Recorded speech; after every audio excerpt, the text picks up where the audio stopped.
Hello? Hello. That was really weird. Mm-hmm. So we just had a thing where it told me it was streaming. It was not streaming, and it was still hosting red, and it was really, really weird. I've never seen that. That's so weird. Hi, Wubbles. Hey, Emily. Thanks for being here, regardless. Hi, Emily. Hello. Hello, Long.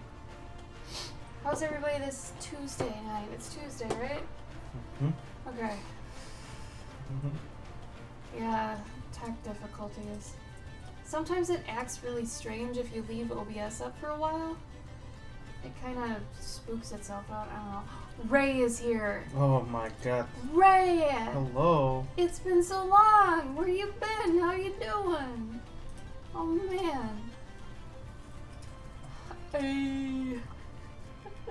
I love it. Dang, we were just talking about you the other day. We were like, where has Ray been? Mm-hmm.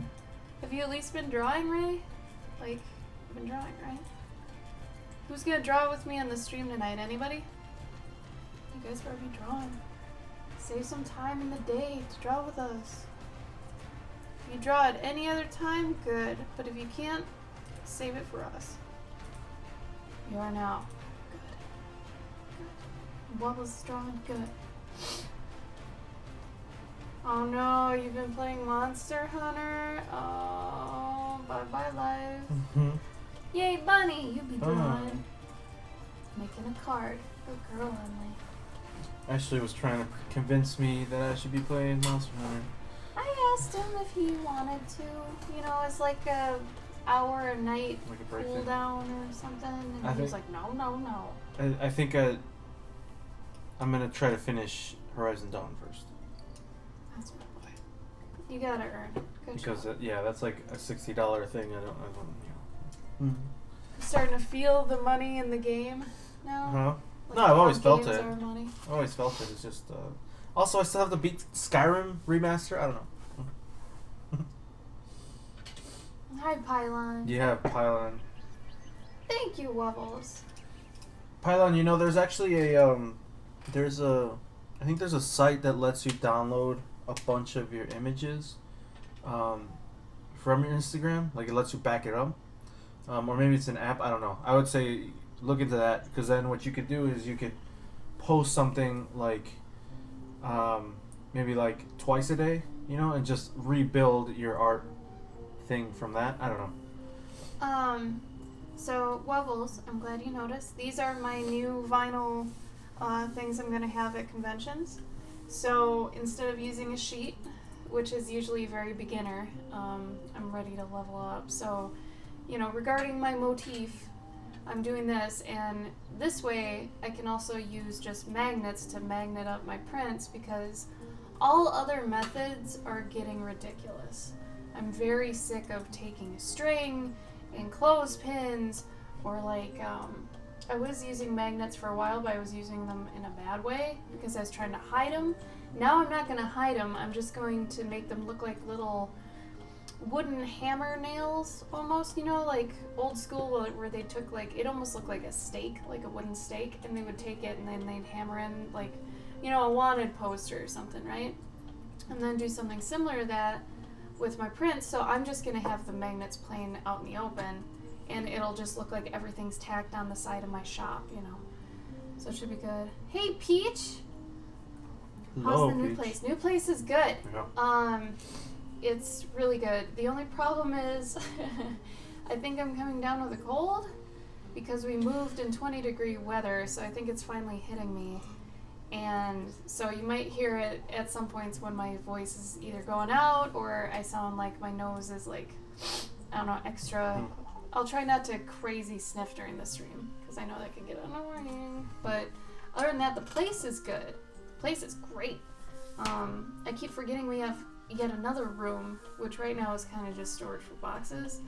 But eventually it'll be really cool, and I'm just pumped to have windows.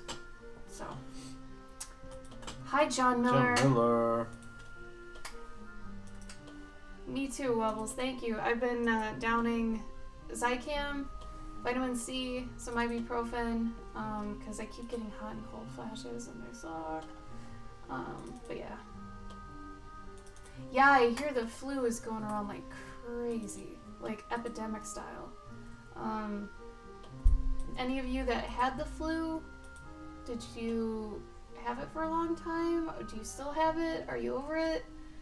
Yeah, because I have been seeing so many things online about people who are like not staying home and they're going into work and people are mad at them, rightfully so. Hi, Bodie. Bodie, what's up, dude? Good morning to you. Oh, you guys had it. Oh no. It's like a tiny Galveston postage stamp. He's collectible. Yeah, that's crazy. That's true, Pylon. You're not. Also, Pylon, we're gonna send out your stuff tomorrow. Yeah.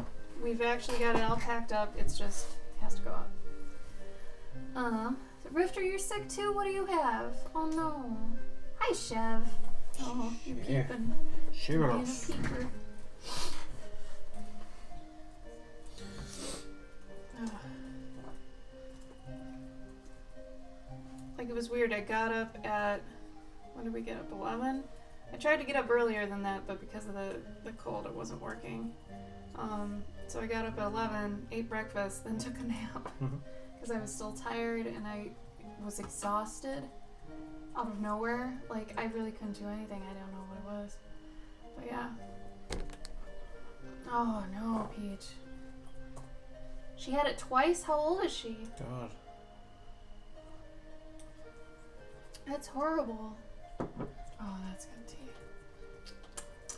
Yeah, that's good. Alright. So tonight, she's 5. Oh, and she lasted through the flu twice? Wow. Shit. Strong lady. Yeah, that's a good little girl, damn. Hi, Soggy. Sagalar. We're gonna be doing this little plumper tonight. I was gonna work on a commission, and I was like, you know what? Screw it. I'm just gonna, like, I've been working on commissions all day, and I was telling myself, they're probably sick of commissions. I'll draw something else. And I'll talk about some stuff in a little bit that we need to talk about, you guys. This is important, and Gabe and I feel very strongly about it, and a lot of you seem to be doing this, and we really think you should stop, so hang in there and we'll get to it. But yeah. Oh, Peach, that's awful. Oh no, she can't even get a flu shot? Oh. Soggy, how are your days off? You doing well?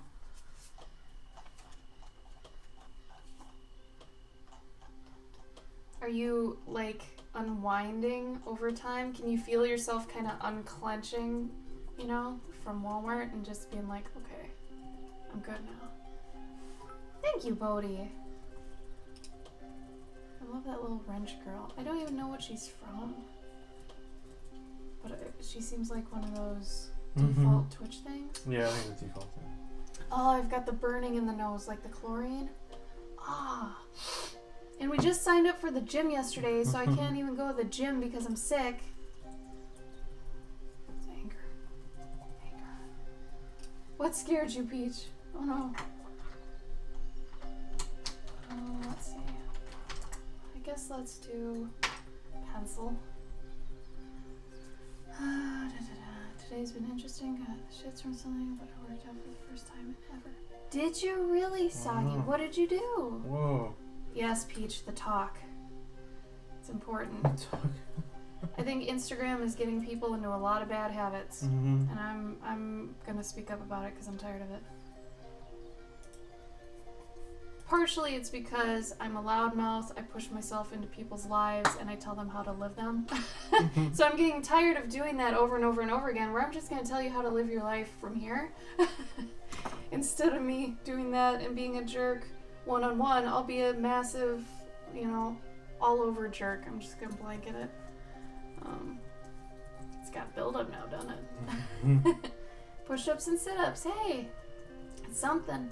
It's definitely something. I commend you, Sir Soggy. Good work. You guys want to tell me the best and worst things that happened to you today? Or so far this week? Also, a possibility. Oh no, Soggy. If anything, post more of your good lady. She's a good girl. She a good girl. Okay.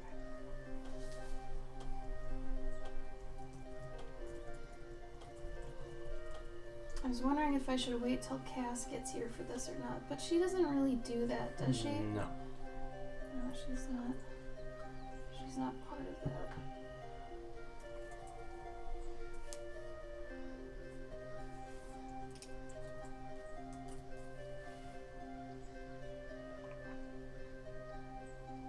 Do not speak ill of her. It's true. Well, I was gonna wait for Cass, but you know what? Gabe's right. She doesn't really. She's not an offender, I guess, with this. So, all right, we're gonna talk about it. You ready? Are you ready, Gabe? Mm-hmm. Okay. So, stop asking people on Instagram what you should do. Okay? Like, that is overall a bad idea. You know, should I draw this, or what should I draw? What do you guys like? Tell me everything, you know, that you like, and I'll pick something, and blah, blah, blah, blah, blah. You really shouldn't do that. If you're doing that a lot, that's bad, because I even wrote down stuff. I was so heated about this. So, a couple things are, you won't develop a style, or content that can truly be yours, right? So if you're just asking people all the time, oh, what should I draw? What should I draw? That's not gonna do anything for you as an artist, because you need to figure out what you like to draw, right? Your passions. Art is about expressing yourself, not expressing other people for them. Does that make sense? And catering is bad, because you're gonna lose your identity, right?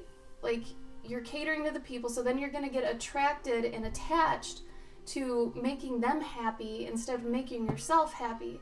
So in essence, you're doing it for the likes, the follows, the popularity aspect of it, okay? I know it doesn't seem like you're doing much harm in the beginning by just being like, oh, what do you guys like, you know, blah, blah, blah. It's eventually going to be bad, because you'll get in that habit and you'll be asking other people what to draw instead of brainstorming what you should draw, right? And looking deeper into yourself and being like, what do I want to draw? What do I feel like drawing right now? You know, and expressing you as an artist, because you're just going to end up taking all these identities from other people. Maybe somebody wants you to draw a mech, so you draw a mech. Somebody else wants you to draw an acorn warrior, so you do that. So because of that, you're never going to nail down an identity. You're never going to be fantasy, sci-fi, architecture, what have you. Maybe you're really good at buildings and you don't even know it. You know, that sort of thing. I think once in a while having a if it's a challenge, that's different. Or like just having, like, if you're gonna have a poll, like, you know, which one do you guys like better? You know, like once in a while. But some people do it like every week, and it's like, guys, come on. Or asking other people what you should do professionally. Should I do this print or this print? No! Okay? The main reason to not do that is because Instagram is just one social media platform that one demographic uses. Okay? There's still Facebook, Twitter, Tumblr, everything else, Real Pinterest life. even. Yeah. And all of those people are different mindsets. So just because Instagram people say, oh, this print, that doesn't mean everybody else agrees with that. Okay? That's just a snippet of the big picture. And that's a problem. Because really, if you're always picking the print you feel confident in and you like and all that, and you put it out there, that's way more important. Because you're always going to get behind it and, you know, put it in the forefront and be like, yeah, I'm proud of this. This is my thing. If someone else says, oh, the other one, you're like, all right, I guess. And then you put it out there, you're never going to be like, so I really like this piece and this is what it's about and blah, blah, blah, because someone else chose that for you. So not only is Instagram just bad in that aspect, just because it's a small thing compared to all the other social medias, it's just, I feel like a lot of people we follow have gotten into this terrible little rut of always asking people what to do. And they don't know how to brainstorm anymore what they want to do. And I could see that in the long run being very detrimental to their journey as an artist. Like, bad, okay? So, seriously, it's really important, though. Let me catch up and chat real quick.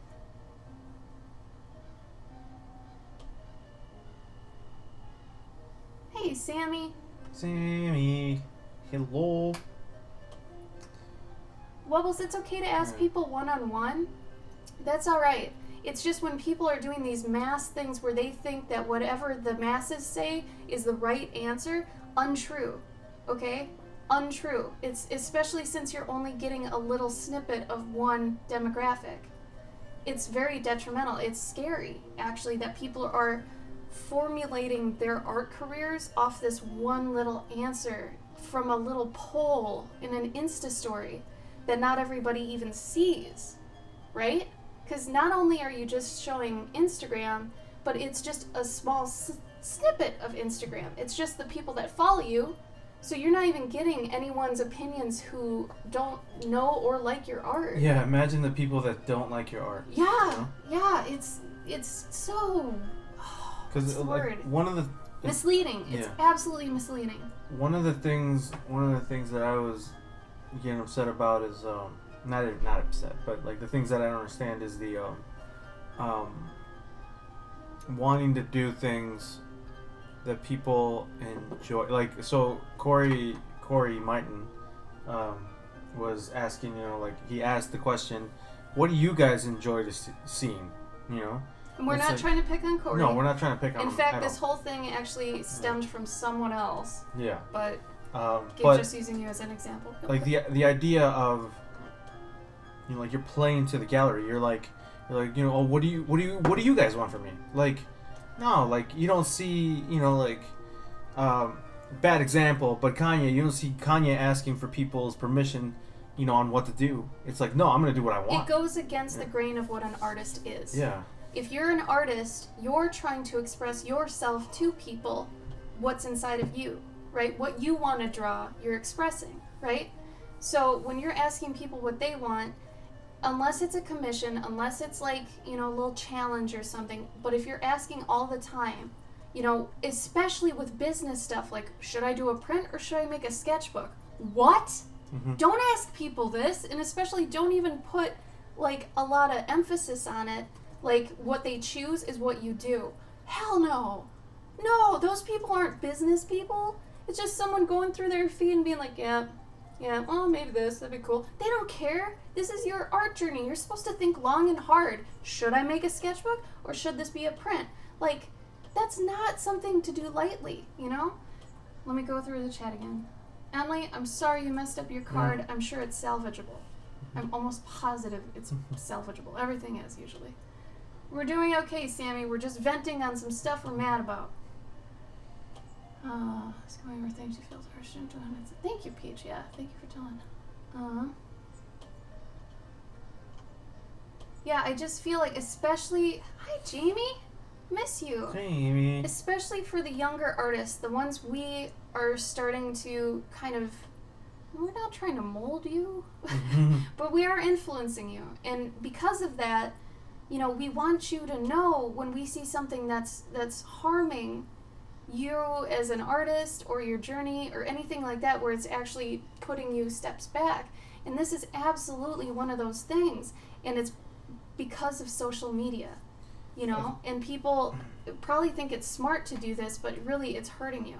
I think, like most artists are trying to monetize. Like Bodhi's right. Like they are trying to monetize this stuff, but never rely on someone else to give you that info that isn't like. Yeah, we see too many people constantly asking for other people's advice on what to do. Like the problem is polling an audience is good, but it's one sect of an audience. It's just Instagram. It's not Instagram, Facebook, Tumblr, Twitter, Pinterest, all this stuff, right? And that's just people that use the internet. Not everyone who uses the internet goes to cons and stuff too, because grandmas and grandpas go there. So there's this whole mass of people that you're missing in this tiny little poll, and the problem is that people are putting too much weight on the poll. They're not just like, oh, that's good insight, okay, whatever. And you still go off what you're thinking. They're putting all their eggs in a basket with that poll, and they're saying, all right, whatever happens with this poll, I'm going to do it. And they do that every time. What's sadder? Younger artists. Yeah, what's sadder is that, like, I know a guy that just had a Kickstarter, failed miserably. Not miserably. He made maybe like 2/3 of his goal, right? But he based his Kickstarter on what people were saying on Instagram, like what people were saying that like, oh yeah, I'm totally gonna pledge. I'm totally gonna pledge. I'll be one of those guys. I'll pledge for that level. I'll pledge for this level, and he based all of his all his shit on what people were saying on Instagram because he's got like 60,000 followers. Like you can't base anything off of that. You have to do it yourself and then release it. And that's a higher level example too. So he's got lots and lots and lots of followers. For the person that's maybe got, they're growing, they've got 1,000 around there, something like that, and they're just always asking them, oh, what do you want me to do next? What do you like this or do you like this? It's like, It's like inbreeding. Think of all the people that follow you, right? What level are they at? Do you think that they are good at, maybe not all of them are I don't want to say intellectually, but maybe they're not good at telling you what might be a better print, So you got that's what I'm saying. They don't have business insight. They don't know how cons and stuff work. Like, this is what your peers are for. This is why you surround yourself with people who you trust, who have experience, who motivate you, who inspire you, because those are the people you can rely on for this type of info, and especially people who figure out like the business aspects of things and if it's a good business investment and stuff like that. That's regarding the prints and books and stuff. But like just on a daily, hey, what should I draw? Inbreeding. It can be good and bad. Like maybe do it once in a while, but not every time you're going to start a new piece. We know people who do this like every time they start a new piece. It's like, what should I do? Figure it out. You don't rely on people to tell you that. I don't know. This was just something that was irking Gabe and I, and yes, we just sit here and stew about stuff sometimes. I know. We can be stupid. But it seems important, because like he's saying, it's inbreeding, or if you get the same people always giving you answers, it's going to be catered to just that small cache of people. Instead of, you want your art, especially if you're going around to cons and stuff, to be more approachable by anybody, right? But still get out what's inside of you. Does that make sense? So express yourself while still appealing to everyone, It's a fine balance, but you can get there. It's just interesting. But yeah, like we're not saying it's a bad thing necessarily, but some people are putting too much into it. And that's the detrimental, harmful thing, is when they're putting everything into it, they're relying on those results, and then they're going to end up depending on those in the future instead of figuring out how to manifest their own ideas. So, that's all.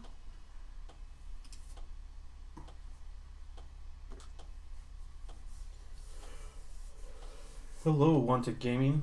It is currently none of those things. It's closer to Valentine's Day than anything. Yeah. Hi, Kev. Hey, Kev. Dude, Groundhog Day might be my favorite holiday, mainly because they put a giant rodent on the screen and it fills the screen for at least like 5 minutes. If I could just have one channel that was just a close-up of a giant fat rodent for like hours, I'd keep that on in the background. I totally would. No, wait, it wasn't. Surprisingly enough, it was an Instagram poll, put too many eggs in a basket rant about not expressing yourself and instead relying on what other people want you to do. So, in a nutshell, I guess. Not yet, Wanted Gaming. You got another month. Yeah, they're pointless in a lot of ways. People should remember it's for fun. Like, think of it like also, this is an extreme example, but, should I shave my head or not? Yes or no poll. And someone that says, oh, they said yes, I gotta go do it. Versus someone that's like, nah, never mind. That's just a couple people, whatever. Like, it's all on how you take it, I guess. I don't know. How you doing, Wade? How you been? No, wait, I ended up making a website for my fan art rant, so if anybody is like, what fan art rant, I can just send them to the website, so I don't have to go crazy, because my voice is also going out. Oh shoot, I did this backwards. So thank you for sticking with us while we did that, but Sammy! Oh, thank you! Sammy donated $10. Oh, Sammy. Thank you, Sammy. Aw, you got us to our goal. That means Puppet Special Stream is a go. So we have 3 streams we gotta catch up on. For my station here, like Gabe's, I don't even know what you're up to, too. Yeah, I just You got Game Boy and a Gundam stream? Yeah. I have another Cooking with Cloverkin stream. Then I have a sculpting stream, and now Sammy just got us to the puppet stream. So you guys in the next couple months are going to be getting a ton of special streams. So that'll be really cool. Wait, you got it, man. What should I draw next, guys? Anime or Marvel? Oh god. Basically. Pretty girl with rose or pretty girl with butt? Which one should I pick? I don't know. Butt. And then you know, like, the people are going to pick what you've been doing the most of anyways. Because that's why they followed you. Yeah, so that, you know, like, let's say that I said, should I draw a robot or should I draw, you know, a lady staring off into the sunset in a Victorian outfit? People are going to be like, robot, and it's like, because those people are there for the robots. And I wonder if sometimes people just want to have that to, like... I don't know, but that's where it gets scary because, okay, that leads to the bigger problem. Also, Sammy, thank you so much. Sorry, we get in these things. It leads to a bigger problem of when you just start people-pleasing. So if you start at that level of being a people-pleaser, that's going to allow for later on, you're not going to focus as much on art or what you want to express, what you want to do with your art, but what other people are going to want from you, what's popular at the time. You're going to go more towards that route instead of going down the route of your self-exploration and just drawing what you want to draw and expressing yourself, right? Because early on, if you get too dependent on what people want you to draw, you're going to keep doing that. And, you know, you'll notice, oh, they didn't like this one as much, so now I have to go back to doing this one to get likes back. That's bad. That's detrimental, that's bad. As an artist, you can't rely on, you know, likes, follows, whatever. Think of any social media as just like an extra thing additionally to your art. Like, you're drawing anyway, like, that's how Gabe and I started Twitch. We're like, well, we're doing this art anyway, why not, you know, broadcast it and let people see it and whatever. If they want to come, cool. If I've got a person and it's me in the chat, whatever. I don't care, I'm doing it anyway. So the same should be of Instagram. You should go into it feeling like, okay, I'm going to post this for my records and mine alone. And as long as you keep reminding yourself of that, like, I'm posting it for me and just for me. And then post it and then walk away. And however many likes, follows, whatever you get, just be like, cool. I didn't expect anything, so anything I got, awesome. You know? Cuphead bongs. What will you be like the 1% on my poll for Victorian? So, hi Faith. Hey. We just got done talking about how people should stop doing polls and things to direct their art in a certain direction on like Instagram and stuff, because it can be very detrimental. So if you're one of those people that's doing that and depending on it too much, don't do it anymore. Because you have to draw what you want to draw regardless of what other people want you to draw. Because like I said, it gets too much into the people pleaser area. You get too far away from where you should be going with your self-exploration and stuff. So make sure you're always doing stuff you want to do when it comes to art.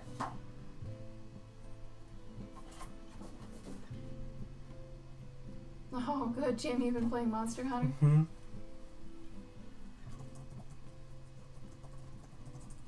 Thanks, Wobbles. They should be fun. And I mean, those special streams are all things I've either wanted to do or I know how to do.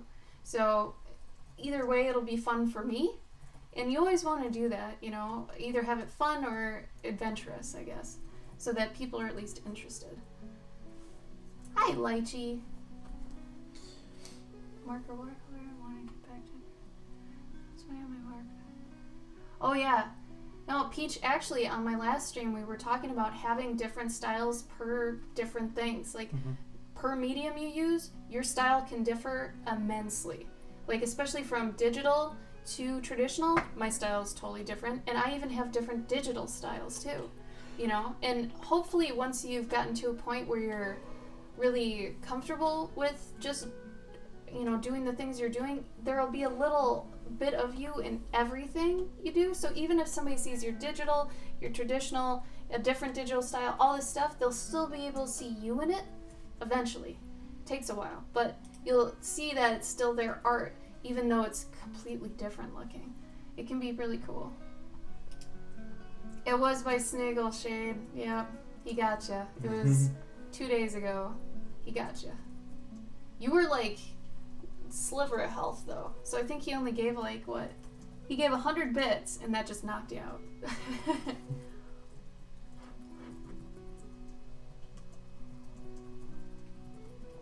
Yeah, Wobbles, you should never worry about likes and follows with Instagram. It's a downward spiral. It's like drugs. I'm gonna say it because it's all self-gratification, right? Instant gratification. Mm-hmm. Like you'll be posting just for those likes and those follows. That's not how it should go. You should be posting because you want to get your art out there. Always remind yourself of that. Because the minute you're getting down about how many likes it has, wrong reasons. Wrong reasons.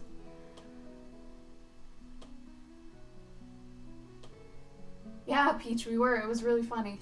But it's a very good point. A lot of people don't realize that. They think their style should translate over every medium. Not true at all. Not true. I mean, it could be. I'm not saying it can't be. But also, you can't get mad at yourself if you have different ones.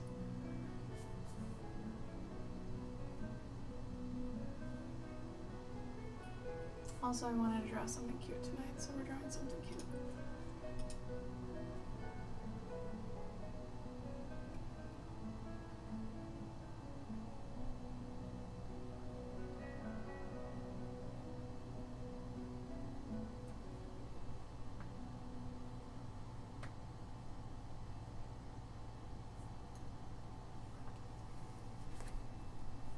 It is a teapot. It's true.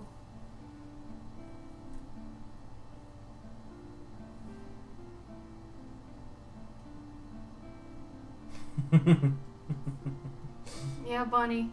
I was hoping you'd see him. He's a chinny. If anybody hasn't seen Bunny's chinchilla, we absolutely should. I think she's got pictures in the Discord of it. Bunny, what was your chinchilla's name again? Forgive me. I should know this, but I do not.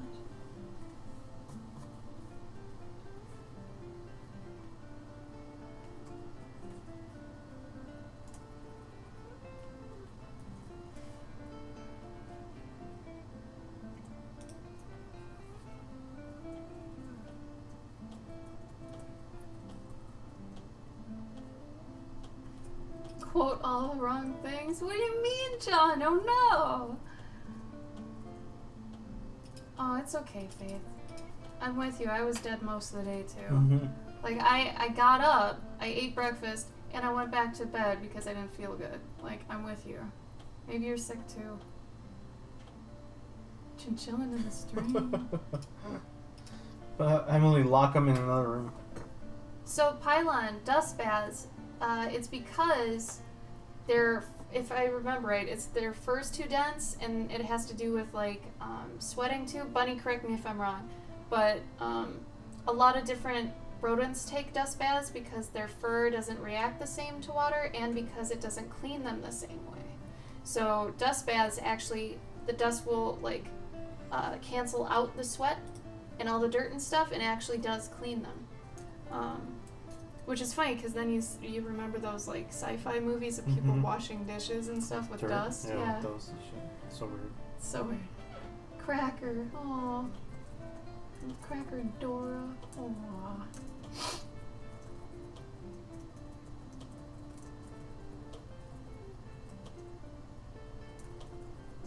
Oh, that's cool, Peach. Yes, exploring without expectations. That is a fantastic quote. Peach, I'm going to take that from you. I'll give you cred, but that is a great, great quote. And that's what I'm saying, like, exploring without expectations, posting without expectations, everything. Do your art for you and not expecting, oh, this is going to hit. People are going to love this, you know? And remember to be humble about your art, too. When you post something, If you're proud of it, that's great, but you don't have to be like, oh, I'm so proud of this one, blah, blah, blah, blah, blah. Try not to say that, because that can actually make you look non-humble, you know? It'll make you look kind of egotistical, you know? Instead, be like, I had a ton of fun on this one, you know? And then say why. Don't just say I had a ton of fun on this one. Be like, well, because I was exploring this, and, you know, I learned a lot about this, and be humble about it. I mean, it's good if you're proud, but you know what? Your pride actually shows through the piece itself. And how bold it is, what it's saying, what it's doing, all that stuff. It's speaking for you. So you don't necessarily have to be like, I'm so proud of this, because honestly, it's hurting how you look with people. And you do, or at least you should, worry about your presence a little bit. Yeah, it does suck image. that you can't just like, everything tells us that, you know, like we should, you know, go out and, you know, and say, oh, I love this piece. I think I did really well in this, you know, like if you feel that way, like everything tells us to do that, but unfortunately, like this world that we live in, especially for artists, that can be conceived as like, oh, okay, dude, chill out, you know. Yeah. And I mean, it sucks, but I think as long as you're not doing it all the time, then Yeah. there are ways, like Ashley was saying, there are ways to say it humbly. It's show it, don't say it. Mhm. You know, it's funny because that quote goes for everything, like storytelling, movies. You know, you want to show it, you don't want to say it, because then, you know, it's exposition, and no one likes to sit through exposition. Imagine if somebody at McDonald's is like, I did really well in this burger. I just want to let you know, and they open it for you. Look at this burger. Isn't it amazing? There you go. That's a great point. So, subjective Yeah. art, or art is subjective, right? Because everyone's going to interpret it differently. No one gives a fuck about what you think about it, okay? So all it is making you look kind of like a D-bag at the end of the day, you know? Like, so if you can, just, if anything, say something, what's the word? Like, it's still positive. Like, I say... encouraging about it. Yeah, when I say when I feel like I'm very proud of a piece, I say, I had a lot of fun with this one. It was a blast. You know? Yeah. Make it about the piece, don't make it Yeah. about yourself. Yeah. That's more the thing. Regardless of what you say, make it about the piece, not about you. Oh no, anime would destroy everything. That sucks. Oh no. Give him some NyQuil. There's like a little drop of NyQuil. He'll go right to bed. I think that works on them, right? Children? No, on cats. Oh, cats. Those Or- cats freaking out. I miss... Emily's Oh. cat won't let her work. Or can't Is he you give... why the card is destroyed, Ooh. Emily? Oh. Best burger ever. Yeah, I mean, you know those type of people where everything they do, they think they shit gold. It's like, you don't want to be perceived as one of those people, you know? Mm-hmm. Being proud is very good, but showing it is a whole different story. Ooh, hey, that's looking lovely. It's another one of Gabley tells you how to live your life streams. See, in my head, I'll be honest, right now I'm thinking, well, do we do this too much where, you know, we're talking to people about what they shouldn't be doing or should be doing, and I'm like, well, should we be doing that? Should I ask them? It's like, no, because we're not going to stop. If you don't want to be here, you won't be here, you know? It's that sort of thing. So I feel like people just need to think a couple more seconds about, you know, if they're like, should I post about what I should do tonight or something like that, and then be like, no, because I want to do this tonight. You know, think a little bit more about what you feel like. Yeah, Kev, that's another thing. Artists that don't take compliments, please, if you're one of those people that immediately responds to compliments with, oh, I guess, or I don't think it's that good, stop it. Mm-hmm. Just say thank you. If you can't do anything else, just say thank you. Everything else that's like deprecation will make you look horrible. Like, Gabe and I have totally just cut ourselves off from this type of artist typically. Like, if we go up to somebody new and, you know, we're like, oh man, we love your stuff, your style is so good, and this, there, or the other thing, and they respond with just like, yeah, I don't It's know. alright. It's okay, I guess. I don't know. I don't know. I'm not really happy with it. And then you're like hit with all these things like, well, why are you doing it? Do I talk to you? It totally kills the conversation. Because then Gabe and I would be like, how do we respond to this? It makes things awkward, you know? So just hit back with positivity. Hey, thank you, man. You know, your stuff's great too. You know, maybe we should collab sometime. I don't know. And a lot of the time, you know, even if you're not as hyped on their stuff, play it. Play the game a little bit. Be like, all right, you know, because you never know where it's going to go. You know? Yeah, learn to take compliments. You don't have to take them well, but take them and say thank you. You know, someone just gave you something. Say thank you. You know? Oh, Emily, I gotcha. Oh, cute, Faith. Love it. Million hashtags, yeah. There you go. You're doing it the right way, Peach. There you go, Peach. You got it. This is the best burger I ever made. Short, concise, to the point. Maybe put in a buzzword or two if you want. That's it. Tasty burger. That's it. Yeah. There you go. You got it. That's great, though, Jamie. That's fantastic. We should make like a top 3 things an artist should learn to do. So also, I was thinking about having another stream, and I wouldn't even call this a special stream per se, but a stream at some point that's how to digitally enhance or alter your work to be fit for like prints and stuff, your traditional work. Because I feel like a lot of traditional artists don't know how to digitally manipulate their image to make it better and fit for print. So it would be things like using the healing brush, learning how to touch up lighting, how do you take out things in an image without actually erasing them, like basic stuff. But, you know, if you're one of the people that doesn't know how to do it, it might be really helpful. But yeah, and then prepping a file, what do you need it scanned at, you know, what size are you doing, all that sort of stuff. Bleed, you know. Night Wobbles. Bye, Wobbles. Thanks for stopping by. Okay, I was thinking so, Kev. I was thinking of doing it anyway just because I feel like that's not something a lot of people would need to fess up to either. I just think it could be helpful. Oh, Soggy, shut up! See? Walmart made you mean. Now you're a sweetie. Took off all your edge. Soggy, what did you do to work out, though? I don't think Here he said. I didn't get to read it. He said squats push-ups and sit-ups. Wow, good job, dude. Something's better than nothing, Soggy. Yeah, good work. Good job.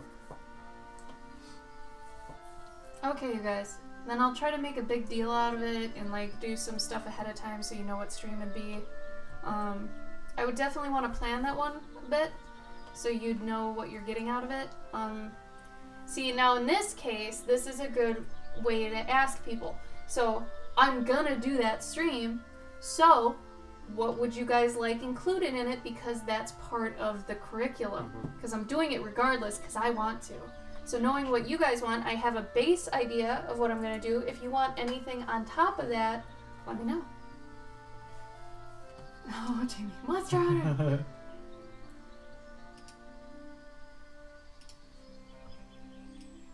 Some of your prints look terrible? Why? Where did you get them done, Peach? Yeah, I guess it could be because of a million different reasons, yeah, honestly. I guess. Let's see. Now, just for fun, I wonder if I should do this in wood, or if I should do like a classic teapot. Because I like my wood teapots, but I feel like a chinchilla would probably nom a wood teapot. It could be pretty cute. I don't know.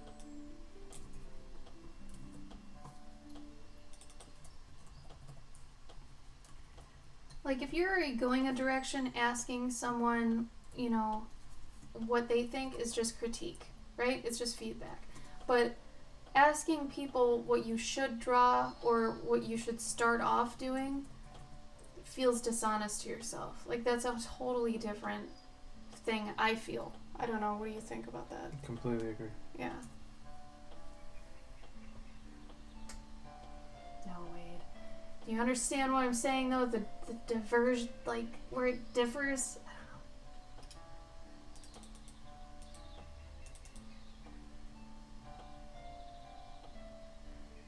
know. Yeah, Peach. Most of those paid staples things, no good.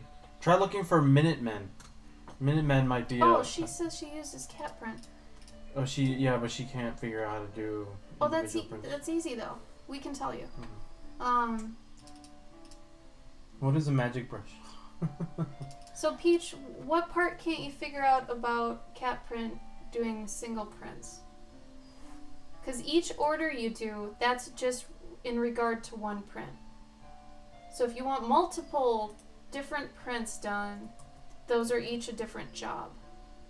You could do a bunch of prints in one job, but it's all what you want to do, I guess. It is better for shipping's sake. But I'm confused at what point in the ordering process, because I just ordered some new ones today too. So I'm fresh on this, so in case you want to talk about it, sorry about my voice, it's going out. What part do you get confused at in the ordering process?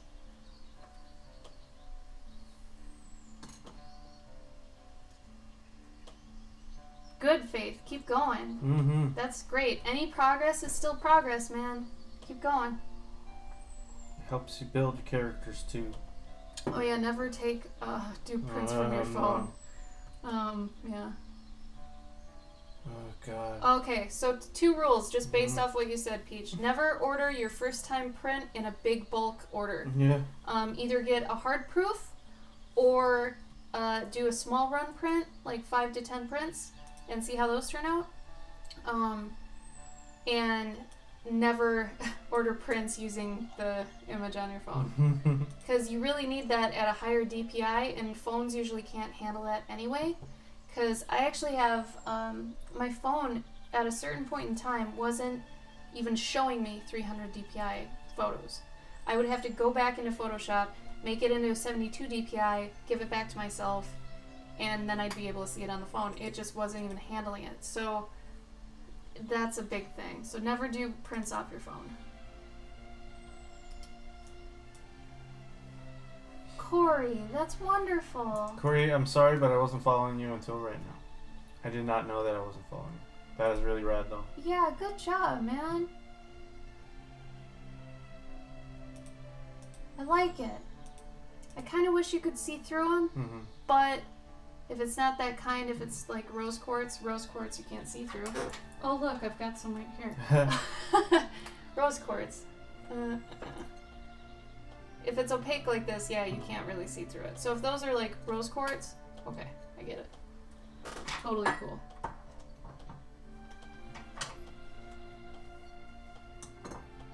You're welcome, Corey. I'm proud of how much you've been putting out lately. Yeah, dude. You've been killing it. Good work. Man, my lighting on this is balls.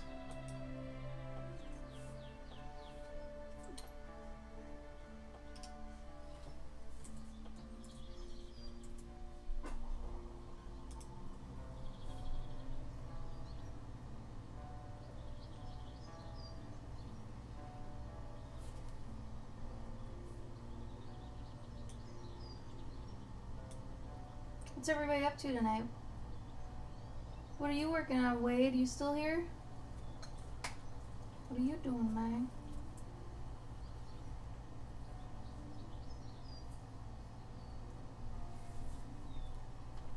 Are you working the avocado into canon? I'm gonna have to call him something else, because then it'll be weird to have a character that looks like me. Yeah, that's fine. Yeah. I'm just gonna call him Aldo. But his first name is Avo. Avoaldo? But his middle name starts with a C. So it's Avocado. and What? caldo is soup. So this is gonna be a bunch of like weird shit. I don't know. I probably won't. It'll probably just be Aldo. Think more on that one. Yeah. You're almost there though. I like you making him have like a longer name. Mm-hmm. That's cute.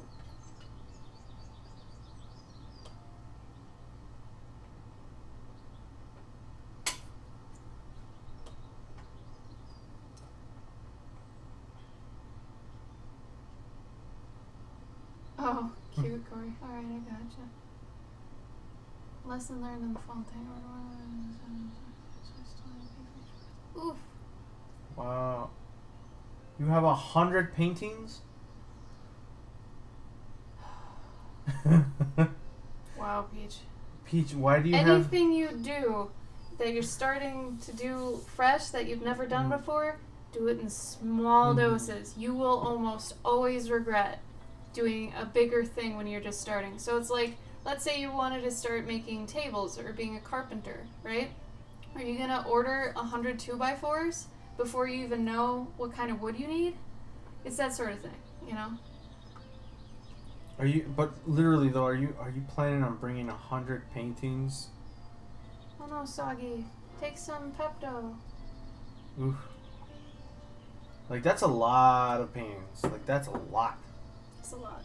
I mean, like, I don't even have 100 drawings, I think. I mean, that's a lot of paintings. Also, are you know, you might not want to do that. I'll tell you why.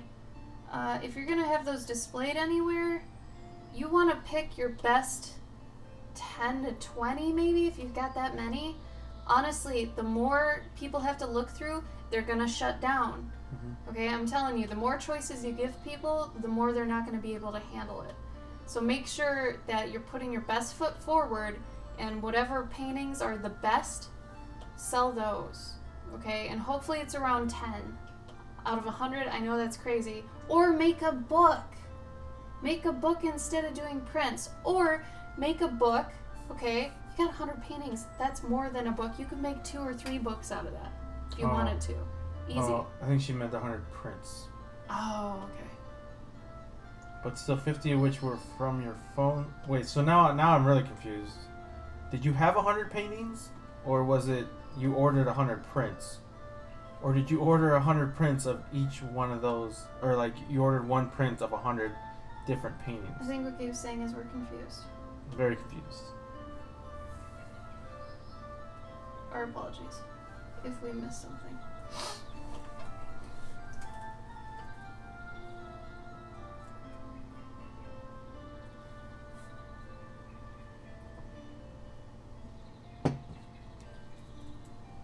Bunny, you're the chinchilla expert. Am I missing anything so far on this Chinichu? I wanted to give them just little fur paws, but I know they don't have fur paws. They've got little fingies.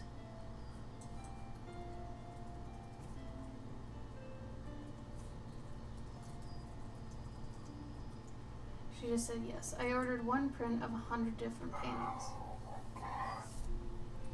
How Peach, just as a, I don't know, like I just want to know, like, how old is, like, Your oldest of your 100. Yeah, your oldest. Yeah. Hello, Spongy. Hi, Spongy. Yeah, because Peach, that's obscene. Yeah. You shouldn't be doing that many. Tell us what it's for, too. Why are you making all these prints? Are you going to sell them online? Are you going to sell them at a convention?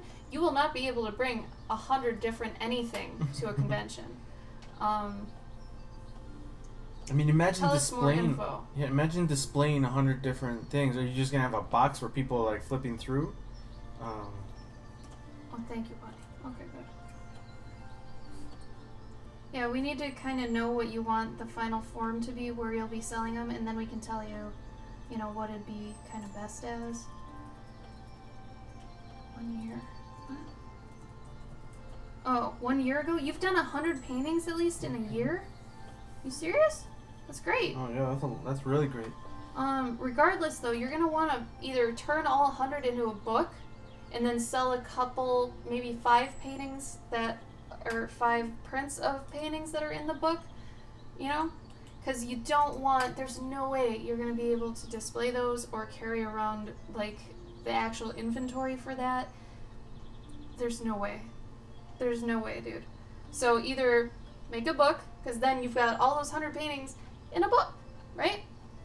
And like depending on how big that book is, you're only gonna bring a few to conventions. What's squeaking? It might either be the dripping in our wall or my chair. Is it really high pitched, John? What is it? You do 3 to 4 paintings per week. That's fantastic. Yeah, that's great. But you should start putting out books every like maybe 30 to 50 you do? Mm-hmm. Something like that, so you can have volumes of all your paintings. Do you plan on selling them at conventions or online? That's also important.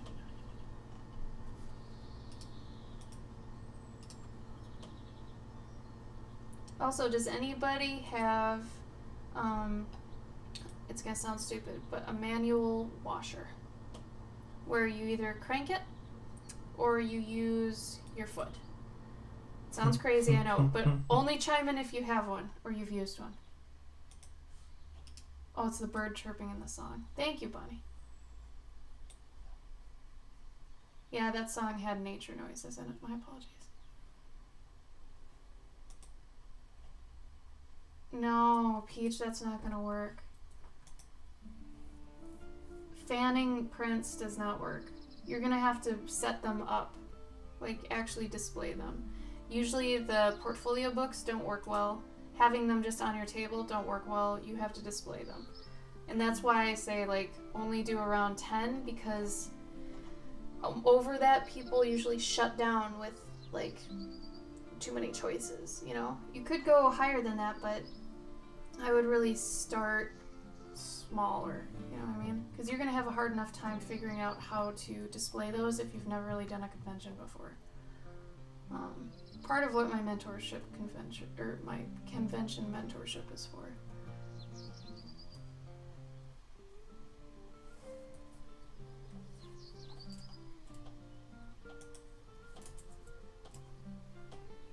I got you, Peach. All right.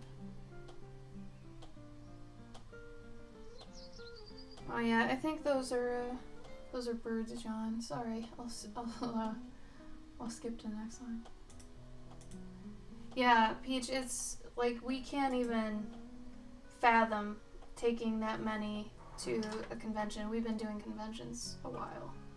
We've gone to big conventions, little conventions. That kind of inventory is just, it's gonna kill you. Like, and Peach, have you done like a flea market? Like, have you done an event like that with, like, you know, like with a bunch of paintings like that? Yeah, John, there were birds in that song. I apologize. I changed it.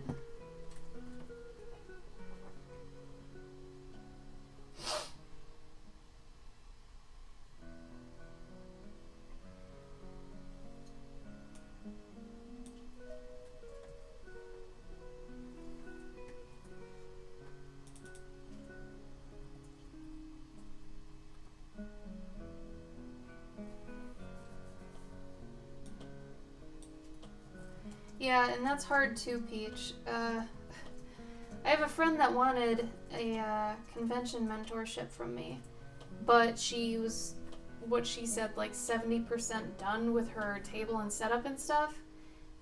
And I'm pretty positive that she probably made a few bad mistakes, and she's going to be paying for them in the future. But she told me, she's like, well, I want your mentorship, but I'm not changing anything I've already established.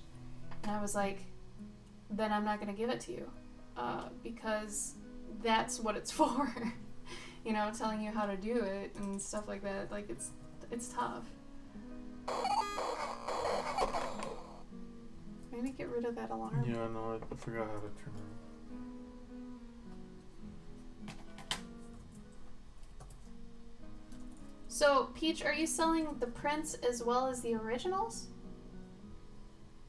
Because what you could do is put up your prints that are of originals, and if you've got originals as well, put on the print or say somewhere, if you've got all of them handy, that the originals are also available. Because there are some people that prefer originals. There are some people that prefer prints. There are some people who would like a book of all the prints and not any prints. So those are different demographics. So sometimes if you're able to have 2 of those on hand, it's better. Of course, then you're bringing more inventory. But if you have them handy, sometimes it can be worth it. 8x10 prints, 9x12 watercolors, and 18x18. Okay, so when I'm in your situation, which I currently am, I have a couple different sizes. You have to actually like draw out your table. Okay, this is my free advice for my con mentorship. And then, you know, if you've got a backdrop, figure out how many 8x10s you could fit, you know, and then figure out how many 9x12s you could fit, and then figure out where your 18x18s could go. Maybe you could just put them across the top, something like that, you know, and then say somewhere, you know, originals of prints available, stuff like that. So that could help, you know, if you stand right here or whatever. It's up to you.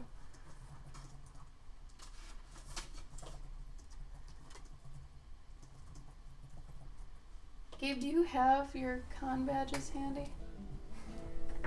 So just to back up, have a visual representation of the type of experience that we've got behind us.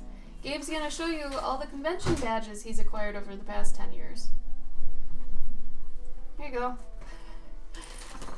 Look at that. Look at that.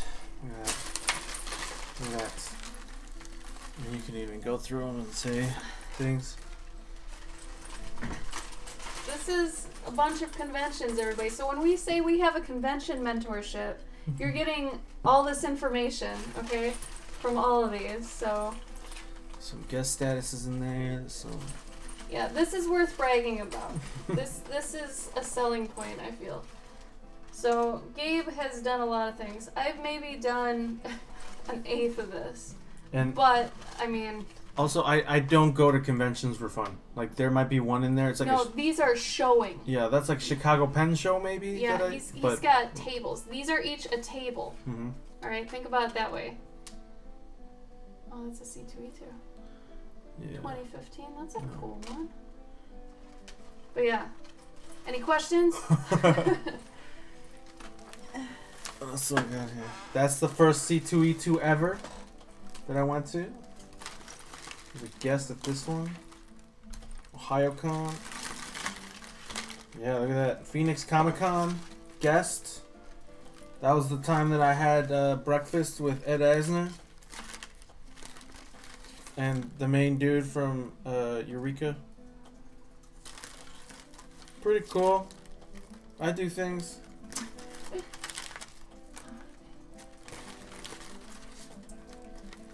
Oh, thank you, Nightshade. Nightshade, we're gonna send out your stuff tomorrow that's been done so far. Your commission is still obviously gonna come along soon, hopefully, if I can get to it before Amkey. But we're sending out your ones from the stream, Gabe's big one he did for you, and a bunch of extra goodies and stuff.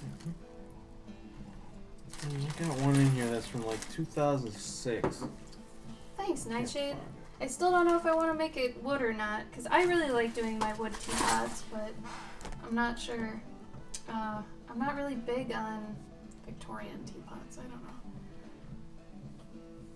Peach, you gotta talk to me on an email. So Cloverkin Art, you know, I know we touched on it. I don't remember. I didn't remember if you were fully invested in it or you were just curious about it. But what's going to happen is you contact me, we talk about what you want to get out of it, so it's kind of a mini interview to make sure I can get you what you want, or we can, because you get one of us, you get both of us. And then we talk about your time frame, how much like time we have to work with, if that's going to be sufficient, and then I tell you where to pay, and then we do it.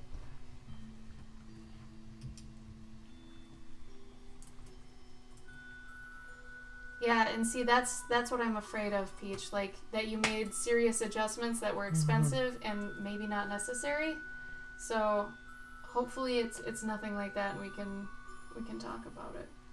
Because there are some things that some starter people do that I shake my head at, because it's like, if you just would have thought a little bit longer about that, you'd know it was a dumb idea, you know?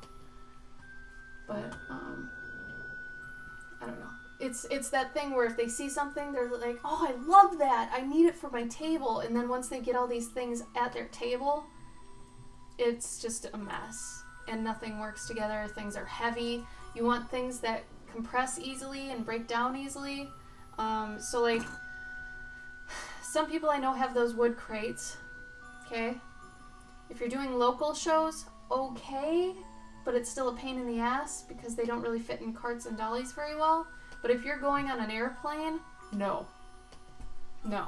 It's going to take up way too much space in your luggage. It's going to be heavy. And they don't really serve a good enough purpose to keep. So that's one of those things. You swap it out with something else that's lightweight, that's compactable, and also that you've kind of made your own to fit your table, that sort of thing. But yeah. Hi, Red. Gabe decided to leave. Sorry, I need water.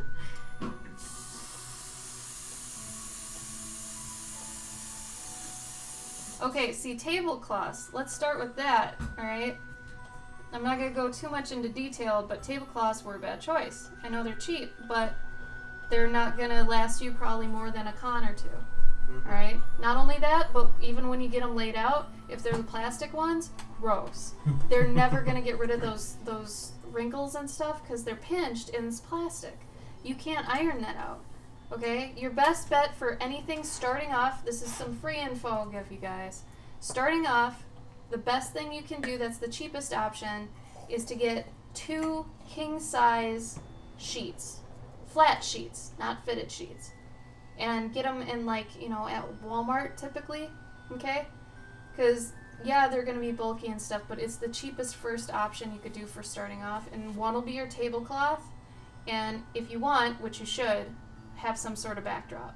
It really separates you from the busyness of the convention. When people are talking to you and you've got tons and tons of this static noise and everything behind you, all these other tables, all these other people get distracted and look around and everything. Mm-hmm. You want to cut that out if you can. You know, don't have them looking at that. You want them looking at you. Okay, Peach, as long as they're cheap and you can get the wrinkles out, because also Walmart has these, they're wrinkle-free. Gabe technically Very has nice. one. Yeah, very nice. They're pretty good. But that's your cheapest option starting off. Hey, Bunny, do chinchillas eat wood? Do they gnaw on wood toys like hamsters and stuff do? Did you say wood? Hamsters?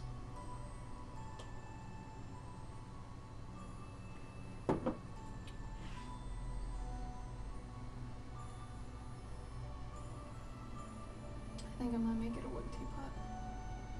That's my jam. They're impractical. They chew everything? Good to know. Alright. I figured. They're sweet little chompy babes.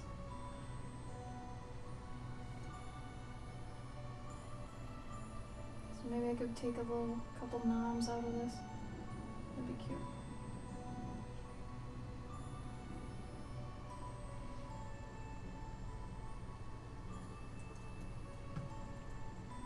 I was actually kind of sad today because a friend of mine Thanks, Kev. did a like a post, like a status update, and put a picture of a really cute giant snail. I linked it yesterday. You remember the giant snail, Gabe? Yes. Yeah, they linked a giant snail. It was beautiful, absolutely beautiful. And they're not really in the artisphere anymore. I went to college with them, but they no longer really art. So all their friends kind of aren't in that mindset either. So of course I respond freaking out like, oh my god, this is the best thing ever. I love him. He's so adorable, handsome, love. And then everyone under me was saying, gross, kill it with fire. I would freak out. This person's disgusting. Like all this stuff. And I was just so hurt. Or something that so many people couldn't see the beauty in that, you know? it just kind of bothered me because he was a gorgeous, gorgeous snail. Mm-hmm.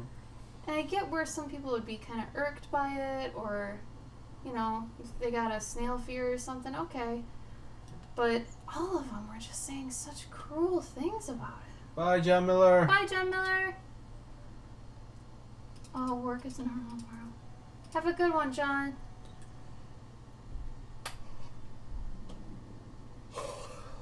Alright, Faith. Faith, I can't quite figure out what's going on in the second panel there. Like, I don't know what that is. What is tablecloth warehouse speech? I've never even heard of that.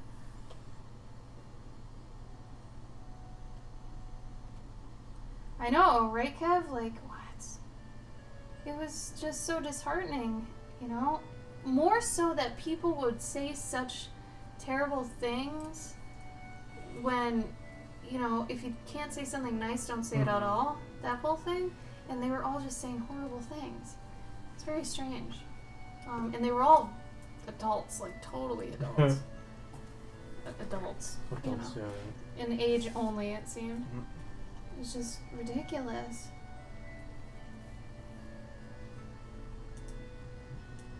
I was just so appalled by how many people were outwardly, like, disgusted and wanted to kill it. That snail had so much sass. You know? Like, the pose was phenomenal. I know, Kevin. It always breaks me down, you know. Cheapest warehouse in China. Oh. Well, hey. If it works. Oh, no, Wade.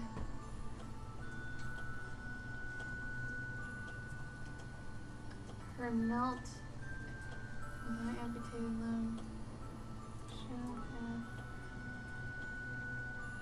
Oh, you're welcome, Bunny. Did they help?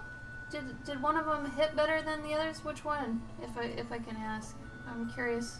I know we ranted about a lot of crap like usual, but I always like to know what people took away. Not urging when someone posts that they have a problem and the only replies are people saying they have the same. Oh yeah, Jamie, that's not helpful at all, right? Me too, man. Blah blah blah blah. It's like, damn it.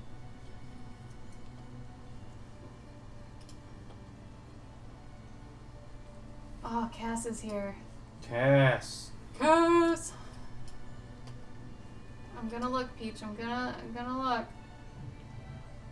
All right, Cass. To summarize, because we actually talked about it already. We got on fire and then we put our fire out. Pylon, fuck you.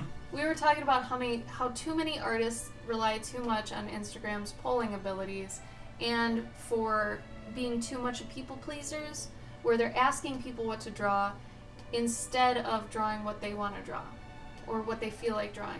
Now, I get when you want more of a direction to go in or a challenge, that's different.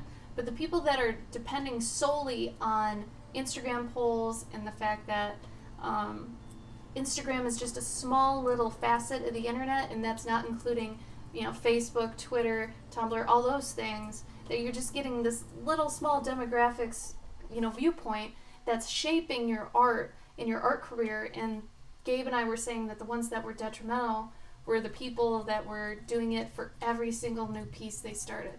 Like, what should I do? This or this? Or not even the Instagram poll, but just asking, hey guys, DM me with an idea that, you know, you would like to see. What you would like to see. No. You know, quit doing that, because it should be what you want to project. You shouldn't be always drawing what people want to see, because that's going to expire, that's going to, you know, not even matter in 5-10 years, right? Because you're not being an artist at that point. You know, you're just kind of doing what people want, and then there's no guarantee that you're going to get likes and follows and stuff off that. Like, it's just really detrimental for your art journey and for growth, because you're going down the people pleaser route that doesn't even involve you, where the other way is experimentation, following your heart, all that stuff. Stuff you don't have to worry about, because you do what you want, and it's cool. Oh no! It is really cute, Wade. But it's scary as hell. It's very scary. Like, I can't tell if the bat's laughing or if it's in pain. It's simultaneously cute and awful. Jamie, you have a baby snail? Mm. Is it gonna get big?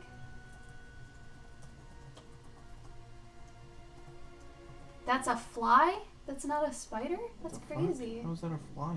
I don't know. I don't believe that. Not for a minute. Yeah, Cass. Oh, yeah. Okay, so you know exactly what we're talking about. And it's not even like just the polls. The people that say, DM me with your ideas and stuff. It's like, learn to think of your own ideas, because you're going to need to do that. If you want to be a successful artist, you have to learn to brainstorm. Okay? That's one of like numero uno things you do, right? But the polls, it's crazy. It's crazy.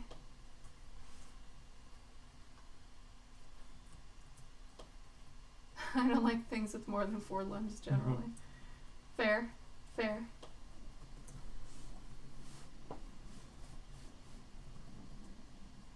Oh, that's crazy, Wade. Does it fly? Where are its wings? What's it called? Tell me more. I want to be grossed out more. It's the same. Oh, I thought that bat was it. I thought you were saying the bat was a fly. No, I think the spider is. Yeah. Kids today just need attention. That is correct. They do, and it sucks because they're depending too much on other people that don't matter. No offense, but like a lot of people that follow you don't have any weight in what your entire career is going to be. You're going to be there the entire time in your career, so you have to decide what you do, and you have to know how to decide what to do. It's the learning to learn thing. It's important. It's just, it hurts me when so many artists do it. You know, and we reached the fever pitch today where we saw at least like 4 people on Instagram being like, DM me your ideas, and, you know, what would you guys like better?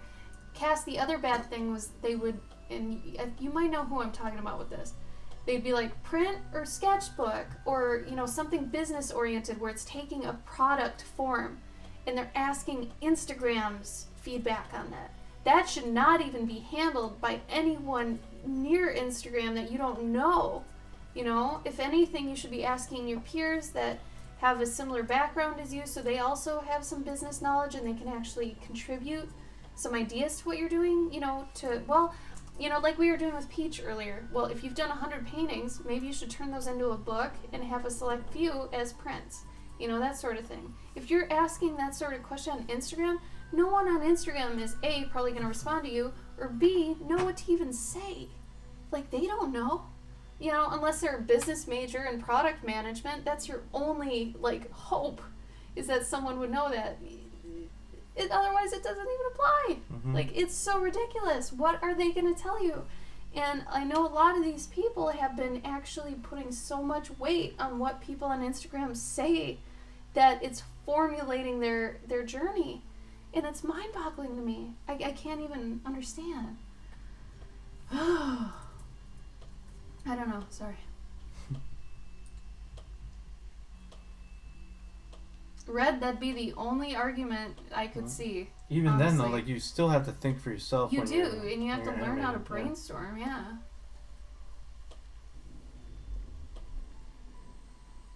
Yeah, Wade, totally. I mean, and that's, okay, so that's the thing that I think is interesting, too. So you can decide, well, I'd be happy doing this or this, and then asking people.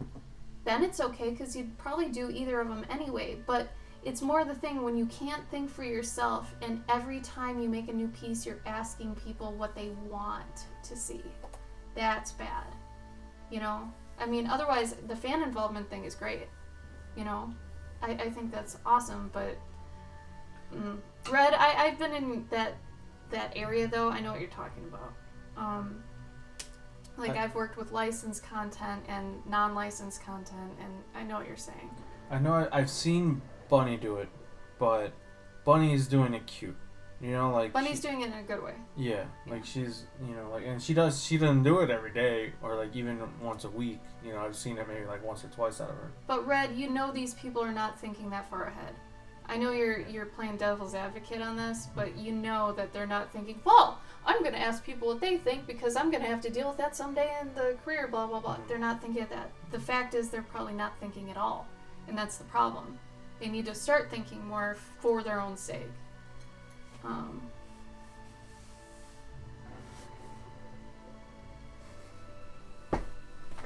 Oh yeah, no, it's true. Well, I don't give a shit about them. I give a shit about you guys. I care about the ones of you that don't know you're doing it or don't know how detrimental it could be. You know, and we fight for the users, you know, the little people, you know, the ones that actually want to become good artists that don't or maybe never had good direction, you know, from someone. Not saying we're the best direction, but we're, you know, giving our 2 cents. Of course you do, Red. That's because you're one of the good ones. You're welcome, Wade. But yeah, it's one of those things where, you know, we care too much, but at least we care. You know? What is it that people say that your meanest friends are the ones that care the most? It's true, because if they didn't give a shit, they wouldn't even tell you. Right? Peach, are you still here? That was a funny noise. This burp came out weird.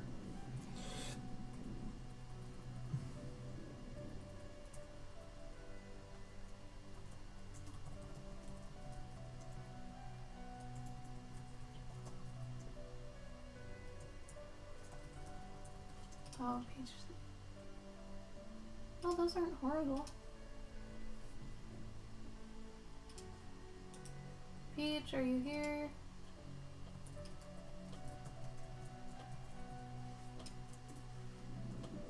Oh my gosh. Chrome, why do you do this to me? Yep. Your table isn't that bad, honestly. Oh yeah. The tough thing is, so depending on if you're doing local cons or flying to cons, frames are usually not the best idea if you're not big time, stuff like that, because the glare, they're fragile, they take up a lot of space, especially if you want to transport them well. But yours is difficult because your medium, with all the different colors and all the rainbow splotches and stuff, are an assault on the eyes, kind of. So this is another reason I feel like having less on your table might be better, because it's too busy with all those next to each other. Like on that third picture, it's like, you know, it's a lot. It almost blends in together. Yeah, it almost looks like it could be one giant piece, which can get kind of tough. The middle one is probably your best setup. Yeah. It's it's, you know, just a couple pieces. It's nicely spread out to where you can take in each piece individually, you know, take a moment. There's not too many of them, and it's clean, right? I think that one's your best setup, honestly. Actually, it looks like it's all the same setup. It is. It's like an L shape, it looks like. But that middle part, very strong. Yeah. Very nice. And that's a really nice way to, like, you know, to say, you know, like if somebody's looking at it and they're interested in it, and let's say it's an original, then you can easily say like, oh, you know, that's also available as as a print, or you can easily say like, you know, that this one is available as an original. Yeah. If you just want to have the print sitting out. Yeah, I don't know, Peach. You might even want to try black, since you have a bunch of pieces that are black. Maybe putting it on a black tablecloth might actually pop it even more. Maybe play with that. Maybe do a Photoshop mock-up, take one of these pictures, and then just put black all around it and see how they feel. Because the problem with having color anything is that you're, like Gabe ran into this. It can get very difficult because if you don't have that color as a palette piece in a painting, it can really just destroy that cohesiveness of your table. Like, let's say all your stuff was RGB and you had one that was like CMYK, totally gonna feel weird, right? So you want something that's pretty non-abrasive, which you've done here with the pastel, but I wonder if maybe the black would lend itself even better. But like Gabe for a while was using his teal color that is usually behind him in his Twitch streams, and a really hot pink, because those are his colors. However, the hot pink was awful for the setup, because what it does is it takes all the saturation away from the painting. So his paintings look drab and just lifeless, but when they were against something black, they were amazing, right? There's a video for you of James Gurney signing my palette, but you guys can see my table and the background, and it's like, because all my colors are that color anyways, it's like all that shit is pulling away from it. Can you turn on this light? That might help your face. Peach, I'm saying like to mock it up in Photoshop just to see how it looks. Because the black still might not be the right choice, I don't know. But it might not hurt to try it.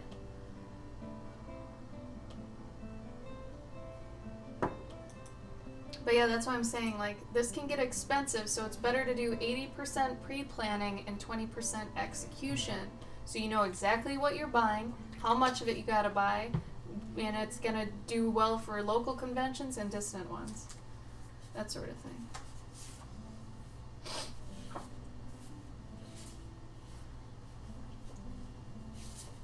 I know a lot of people, when they start, they just go out and start looking for stuff that they like, and then they'll just buy it and be like, oh, I'll figure out how to use it at my table. No, you gotta figure out your table beforehand, and then go out and get the stuff you need, not the stuff you want. Alright? Hopefully they end up being synonymous, but hopefully that helps. But yeah, the con mentorship comes with things like how to reserve a hotel, how to find conventions, how to get to conventions that are like, you know, out of state, and, you know, do you rent a car? How do you rent a car? How do you order plane tickets? Like, I made Gabe write the travel portion as if he were talking to me 2 years ago, where I hadn't even left the state my entire life. And I was like, okay, explain to them they're doing train, plane, whatever, to do it from square one. So all that stuff is in there. I do a bit about branding and how to brand yourself well, how to make a cohesive brand, one that's memorable, even how to make your like art name if you don't have one yet, stuff like that. And we talk about prints, how to display prints, things like that. Like it's pretty intensive. I don't know. Corey, if you're here, you could always chime in on that too if you wanted to, but hopefully it was at least helpful. If nothing else, you get that doc, and that document is 7 pages long, and it's full of info. And at any point, if you're at a convention or what have you, and you need, like, oh my god, I'm stuck, I don't know where to go, I don't know what to do with this, you can contact us, and we'll do our best to help you. You're welcome, Peach.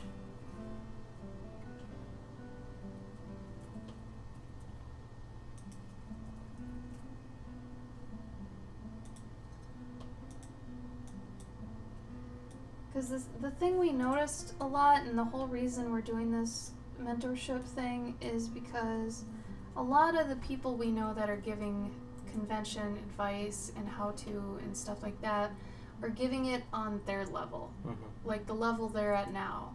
And that's really not helpful to people starting out who have never even been to a convention, who don't know how to do anything, right? And we wanted to start at square one so people have a fair chance to do that. Is it good though, Emily? Is it showing the work you're putting in, like you get out what you put in sort of thing? Oh, good, Peach. Good. I'm glad you're excited. I'm just afraid that I'm going to be telling you to buy or get different stuff that you're not wanting to. I'll tell you, but, you know, it's up to you, obviously, if you can or want to or what have you. Because always remember, too, the table you start off with is not the table you're going to end with. I don't know how many times in the past year and a half I've iterated my table. Same with Gabe. Like, you've gone through probably 7 different tables in the past year. Yeah, I have to keep... He's not even done yet. Yeah, I have to we're keep... still fine-tuning.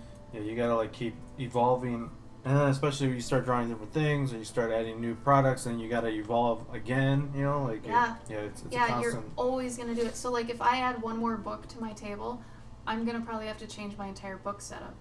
So your table is a living thing. It's always gonna change depending on the state of your art, what kind of products you have. If you dial back on some and put more forward, maybe it's really like if you had a picture of yourself at a table, and you started like taking things and moving them around and scaling them up and what have you. Like my Pet and Armor commissions, let's say, right? When I started those, they were a little 8x10 flyer that was at the corner of my table. Now it's like a 3x2 banner, and it takes up majority of my booth. But you know why? Because that is my moneymaker.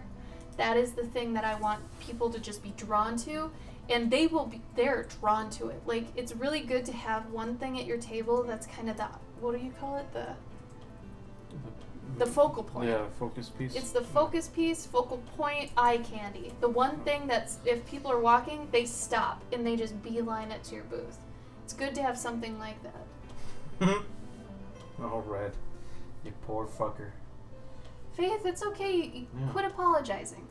It's okay. You don't have to tell us. It's fine. It's not like we're sitting here like, oh, why isn't Faith talking? What's going on? Faith. You take everything at your own pace. You're fine. Don't worry about it. We appreciate you being here. Yeah, even if you just lurk and never say anything, don't worry about it. We're used to that. I mean, look at Bunny and Lychee. I know they're in the chat, but they're not, they're just lurking. I mean, they talked a lot today. They did. But when they're not, it's not like, it's Where okay. did they go? Yeah, it's fine. Don't worry about it.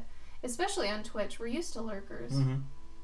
But yeah, you take things in the stride. If you're feeling crappy one day, it's okay. At least you're not streaming. When you're having a crappy day and you have to stream, it's kind of rough.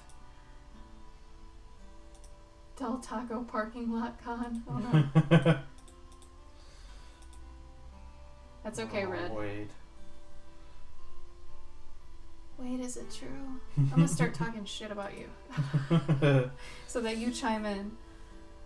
Oh, that Wade fellow, yeah, f that guy. Yeah, whatever. He's never here. I'm just kidding, Wade. And these guys still pretend to like me. Yeah, we do. No, we do, Pylon. You were one of the first ones, I think, to our streams. If I remember right. That was right? I think so, yeah. Yeah, I remember Pylon being one of the... I think he said he's like follower number 6 or something. Yeah. No, Pylon goes way back to last, April? No, end of March. Actually, it's coming up on my year. Mm-hmm. Oh my god, that went so fast. Mm-hmm. How much time have I put into Twitch? A year? A whole year. Man, I'm all freaked out now. Mm-hmm. Alright, Faith. You take care. We love you. Be good. No, wait. I don't talk shit about you. Come on. Pouting.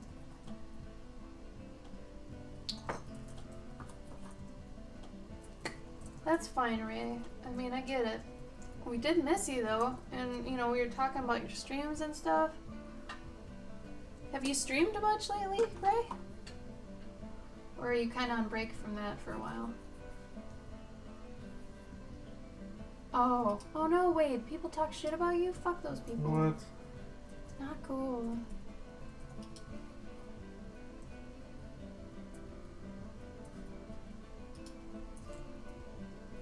I should, Emily. I should do something special for my 1 year. You're gonna wake up at 6:30 a.m. and play Monster Hunter. Jamie, more power to you. If you got nothing better to do, do it. Why not? Screw it. To be a fly on the wall. Oh, okay, good. Yeah, I was gonna say, wait, I don't know, like, who would be talking shit about you? Well, I mean, Kev just fessed up, so. Maybe, Damn you, Kev. Damn maybe Wade C would be talking shit, but. Wade C lurks.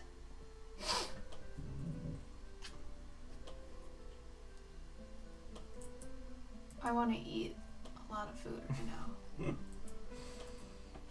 Dinner was good, but it was... Dinner was good, but it did not suffice. It didn't. It was a pretty lackluster in terms of flavor. Know what I mean? Flavor. Unacceptable. It sucks because I want to do the fur on this chin as like wavy, but I know they don't have wavy hair, so I'm gonna have to just do it this way, I guess.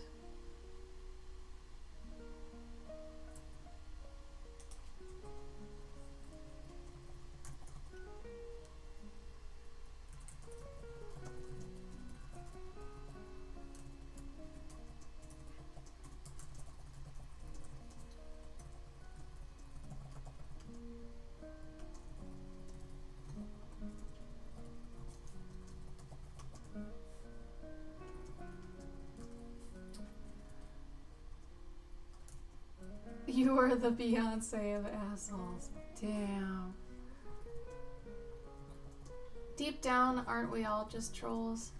Let's be honest. Oh, birthday cake. Troy's birthday tomorrow. Whoa. And you're gonna get up at 6:30 and play Monster Hunter on his birthday? Okay. Alright. She's like, I already went out and bought the cake. It's sitting in the car because it's fucking cold. Oh, I got a follow from Fictional Cat earlier. Oh. I'm sorry. I totally missed that. We gotta we gotta figure out how to make our announcements, like, boisterous, like. They are, we just can't hear them. I don't get it. Cause Well, I told you why. But we can hear your music right now. Yeah, it's just not as loud as that, and if we turn that up, they're gonna get hit. Oh, man. I know. Ooh, chocolate mint stuff. Oh my god, I still have, what is it? It's like black raspberry chocolate, white chocolate, something. Popsicles. I'm gonna eat two. Oh, those, yes. I'm gonna eat 2. I will have Golden Grams. I'm gonna have 2 because I'm sick. Right? I'm gonna have 2 bowls of Golden Grams because I am cool. I probably can't eat 2 bowls of. I can't eat 2 bowls. We need to go to the gym. Oh, you made the cake. Awesome.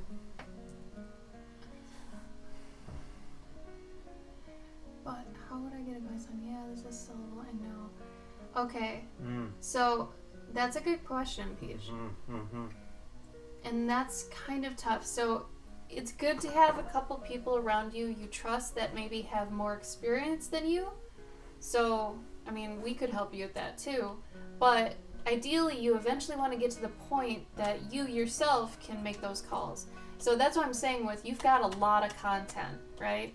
You have a lot of paintings. So you have to narrow those down and kind of think, well, what am I proud of? But what also do I think people could enjoy? But like, combine them. Don't just do the people will enjoy this. I'll put it out there, because you'll reach a point where you're not happy with it really. But it's good to try everything. So every time we make a new print, we'll usually be like, all right, let's try it at the next con, see how it goes. And we'll make maybe 10, 15 prints of that piece. And then if they don't sell, we give them away in like a giveaway or something. Or Jesus Christ. What? Looking soggy. Soggy. Soggy, man. Eating trash food is gonna get you trashed. Oh God, soggy. So, that's why we say usually order small amounts of a print, try it out. If it hits and you sell a lot of them or even sell out, keep doing that one. All right. Also, it's tough too, because one con is not indicative of your work, right? If your work is good or not. Because if you go to a small anime con, let's say, and one of your prints doesn't do very well, but you go to like a C2E2 or a big Comic-Con and it does great, you got to take note of that and figure out, eventually you'll find out where you belong more, like what demographic does your art lean more towards, and then once you're kind of decided in that, you weed out the other stuff. So like Gabe and I in the past year, no more little anime cons. We're only doing big anime cons or big and medium comic cons. Anime cons are not good for us anymore. They never were. So it's really, and this is why I'm saying your table as well as your brand are kind of a living, breathing thing. You have to be okay with swapping things out. Like this year, I'm phasing out a ton of my prints from the past 2 years because I'm not proud of them anymore. They've turned into fan service in terms of like people like them, but I don't like them anymore. And if you don't like them anymore, that matters more. So get rid of them.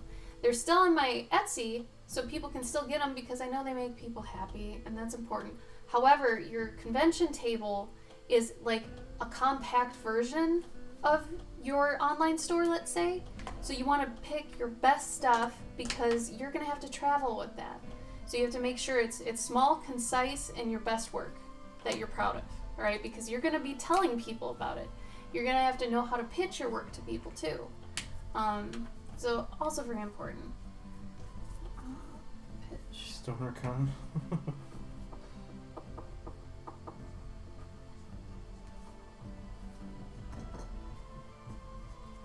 That might be the case, Peach.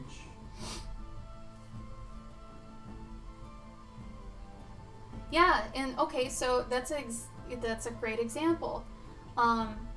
For you, yeah, it's that sort of thing. So you kind of have to look at your art, be like, okay, what does my art look like? Because this is who I am. This is what I like to do, right? And you figure out who else kind of looks like your art and where those people or those people's people would be. You have to go to where the people are, right? If you want to do well, you got to go find the people that would like your stuff, right? So that's why Gabe and I don't do well at anime shows.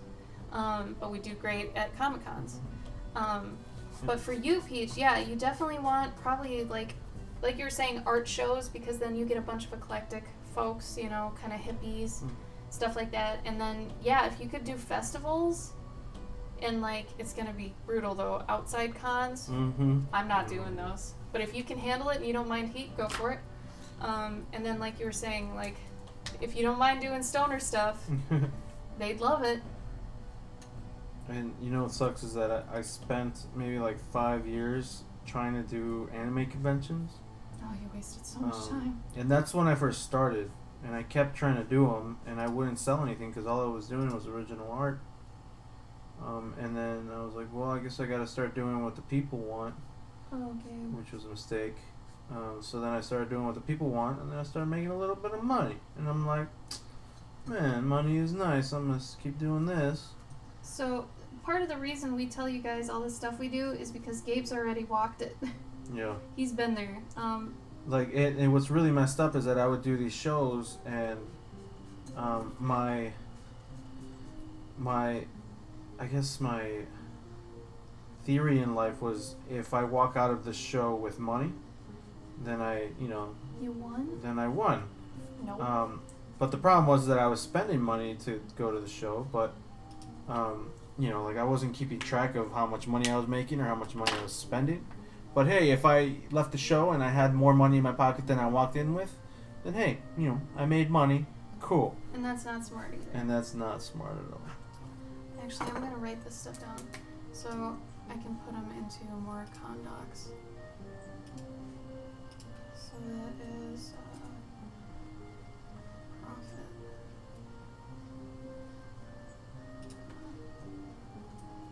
I'm glad you've learned a lot from this, Peach. We're happy to help. Canon con thing. Okay. How to pitch to people. And then calculate profit versus loss. Very important. Hi, Miltsu. Miltsu, good morning. And Jamie said, only do I want help. There you go, Jamie. You got it. That's good, Jamie. Luckily, you're not solely relying on your income, right? You've got Maine's income too, so that's a sweet deal you've got. A lot of people don't have that. So keep that going.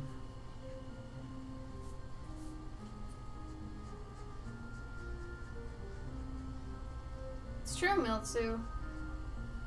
I don't know anymore though. Do what makes you happy.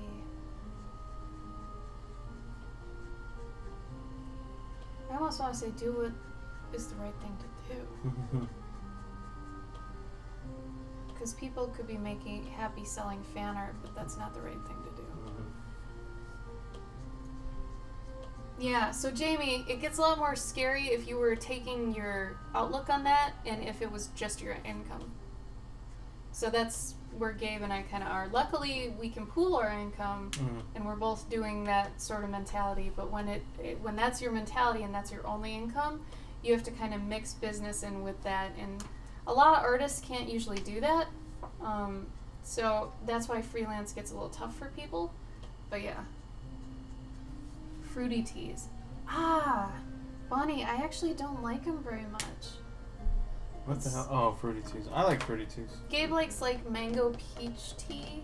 Or no, sorry, mango green tea. Yeah. He likes peach and mango green tea, but yeah.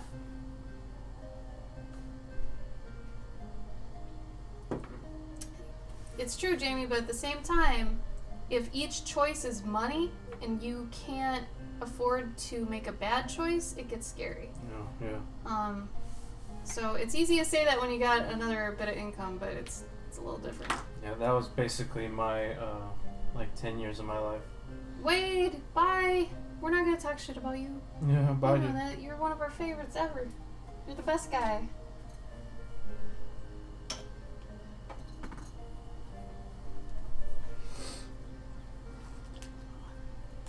I'm totally noodling with this chinchilla. This has been a Talkie Talk stream. Sorry I haven't gotten much done on this, guys. I've been having fun talking to y'all.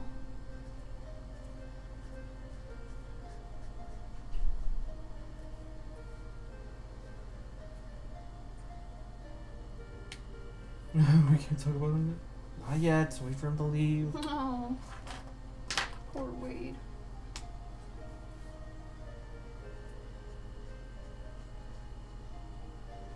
Can you see him? I can still see him. He's still here. Damn it. How old is Troy gonna be, Jamie? Did you already say and I missed it?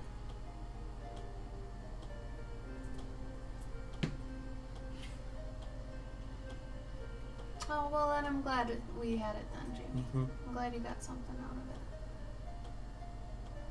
It's true, Cass, he is. Oh wow, he's gonna be 12. Oh. Congrats. Yeah. You raised him till 12. That's amazing. If anything, it's a testament to you, too. It's great. No, he's got Oh no, he got puberty. pimples. That's cute. That's adorable. He even smells. That's Oh great. no. Oh no. Hey, Mage. Have fun with that. Hi, Mage. He's growing. Are you scared about the girls aspect or the love interest aspect, Jamie? Are you afraid how that's gonna go? Is he, I don't want to say like a lady killer if he's not into ladies. Whatever he's into, is he killing the game?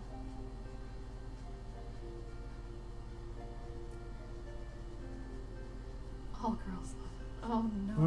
Oh no. You're in for it. Teach them right. Teach them to respect those ladies. He sounds like a smart kid though, so probably no trouble there.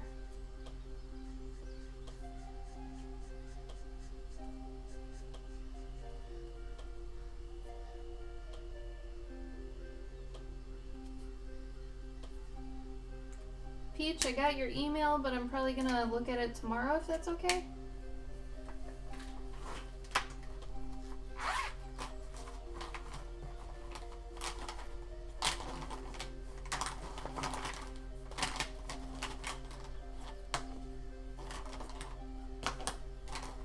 They're all crumbs. Oh. That's good. Now keep him to that. Because it's one thing to say it, it's another thing to do it. Especially when your hormones are saying something different. Damn hormones.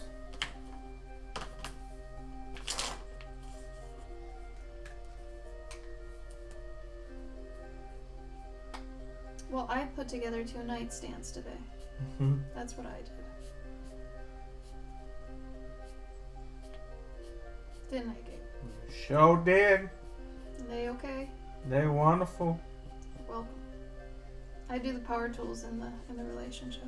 She is the power tool.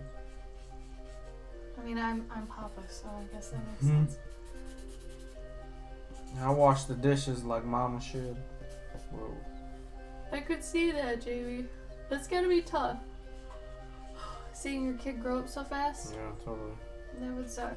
I have a problem just with puppies Mm-hmm. growing up too quick, so I can understand. Obviously not to the degree you do, but you know. Hit you all at once on no. Okay. We're doing okay, Miltsu. How are you? My cold is kind of hitting me now. I think it was yesterday. I was like, oh, I think I'm coming down with something, and this morning was horrible. So I just all day have been pounding like, you know, vitamin C and Zicam and ibuprofen and stuff, and I sound a little bleh, but I don't know, it hurts a bit. Did you, Cass? Oh, good. Which one did you get? Cool. Because the orange one is the best one. I can't even tell you if the other stuff even really works. Like, I've gotten all the other ones, and like I couldn't tell if those helped or not, but I know for sure the orange one did. So I just didn't want you spending more money than you had to, you know? So. Soggy, do you have any ginger ale? That could help. Or just straight up ginger. Oh, Mage. Found a bunch of old games. Nice. Oh. Melso, are you on the bus? I am so mad at Office Max. And honestly, can they just pick either Max or Depot? Right? Can we just do that? They have both of the logos in the corner. Like, it's been long enough, guys. You can kill one of them now. Right? Or just get rid of the Office completely and call it Max Depot. Max Depot. You know? Back me up on this, That'd man. be great, yeah. Ugh. That sounds cool, even. I think it sounds awesome. Max Depot. Let's do it.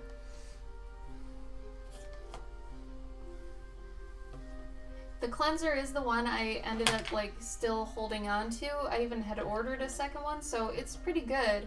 I'm probably gonna phase that out and just use like an exfoliate thing. But yeah, that orange thing, it's real good. Let me know how you like it. I was super curious. Cause that in conjunction with birth control pills really like brought all my acne it's gone. Like, do you see any pimples on my face? Negative. No. But he knew me before I started those things. Mm-hmm. And it was bad. Wasn't it bad? It was bad. It wasn't super bad, but... Oh, you just woke up, Meltsu. Oh, a ginger sauce. Oh no, smoke alarm.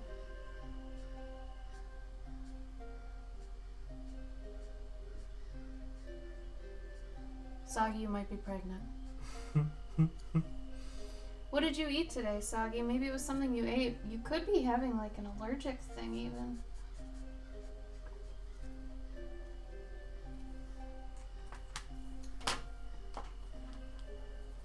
Oh shoot, see I did it. Look at me being dumb. Alright, I screwed up. I'm gonna tell you guys how I screwed up. Ready? So there's two things going on here. And I mean, this is my idea of screwing up. And I did this on the other thing too, actually. I'm becoming notorious for this. So here, and here, we have different fur, right? A different fur style. It's this loopy little fat thing, yeah? And then in here, and here, it's the spiky hair, which is more realistic. So I can tell when I was trying to do a cartoony take on it, but also my pet commission style is like it's trying to come through, right? So that's where this realism comes in. So I wanted this to be more cute and less realistic. So I'm going to get rid of that and implement this other style, because technically these are two different styles. And how I know that is because I'm treating the same texture, the same thing, two separate ways, which you don't want to do that. you know, because then they're going to look like two separate textures, or it's just going to be confusing to people where they're like, isn't that the same thing? You know? Peach, what do you mean are your messages coming through? Peach, I think the last thing we got from you was 10 minutes ago. Yeah. You were saying hi to Miltzer. Oh, nice, Jamie. Good job, Jamie. That's really cool. Way to be on it. Enter your brand name. A butt too big. Good one. Who's got it?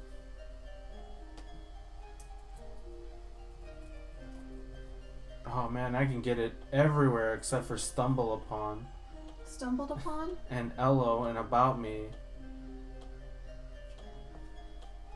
Remember when you tried to get me on Ello? Mm-hmm. Is anyone on Ello, or are they into Ello at all? Or were they? Like, that site was just stupid. I couldn't figure it out.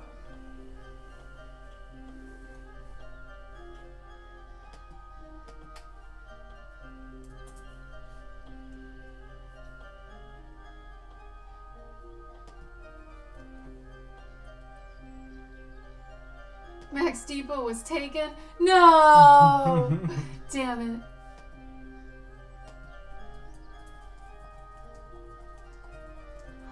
Oh.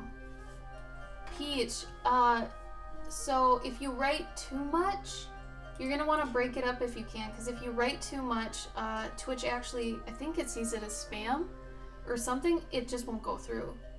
And I don't think I can even change that. So maybe if you write something big, you know, do it in little chunks. So like copy the rest of it except for a sentence, put that through, paste what you had, take out a little bit more, and just do that.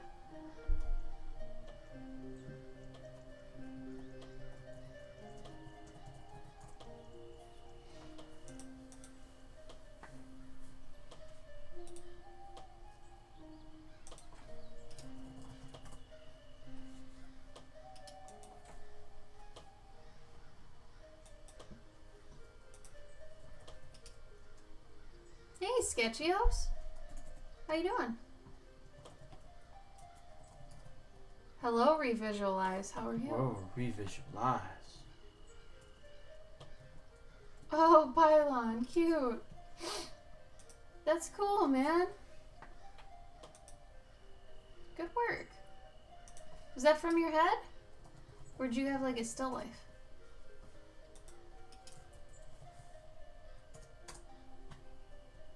Yeah, I was the same. It was during the end of college, and it had to be a college email. So funny. Oh, people are outside. I can't wait till we hear our first apartment argument from a neighbor. It's gonna be exciting. That's from the head. Good job, Pylon. Good job. I'm proud of you. Draw lots and lots of books.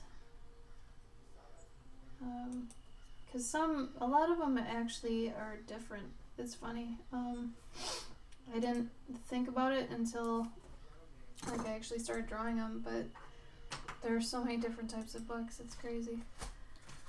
That is a really cute scene. Pylon, have you thought about doing a series of some kind? Be cool to see you do a series. Let's do...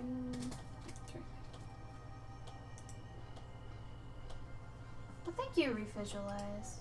Would you like me to call you something else, or do you want me to call you Revisualize, Visual, Viz? What do you love? Eyes. Eyes.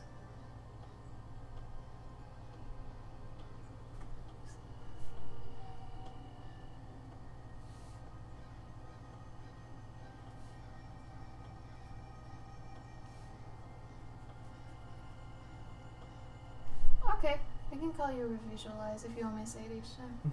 Or if you want me to call you by your real name, I make an effort to, you know, talk to people about it.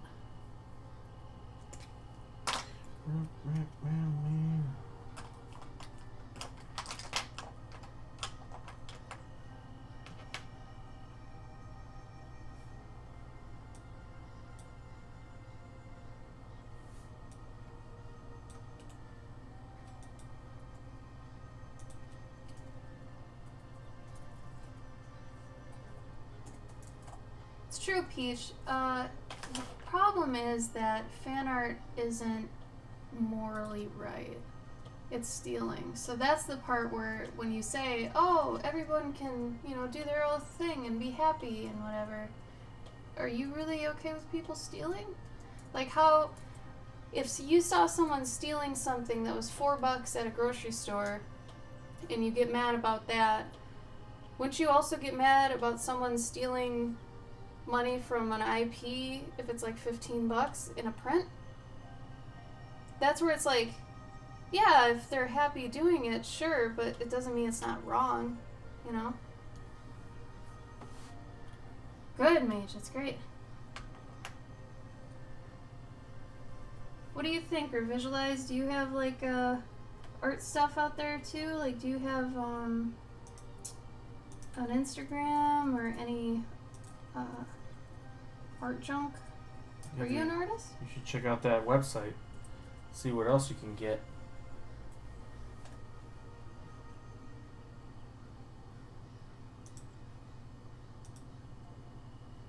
Oh, you've used that website. Neat. That seems like a good website.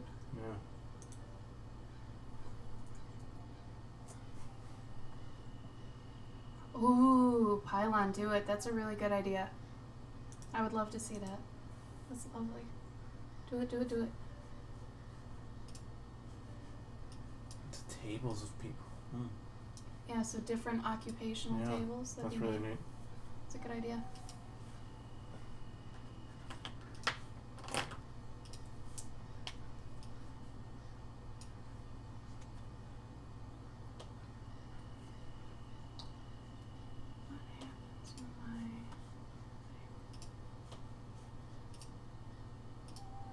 So what brings you here, Viz, or Visualize?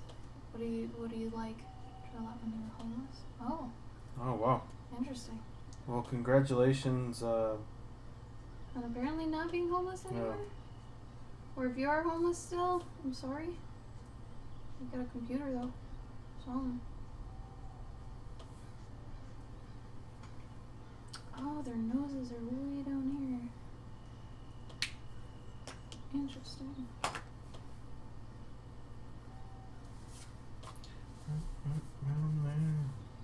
Definitely, Pylon. Think of it like starting anew. Maybe it was a good purge. Yeah, that guy's still an ass, but It sucks because it looks like they've just done it to so many people. Maybe Instagram will eventually catch on, but... Oh yeah, dude, feel free to post whenever you want.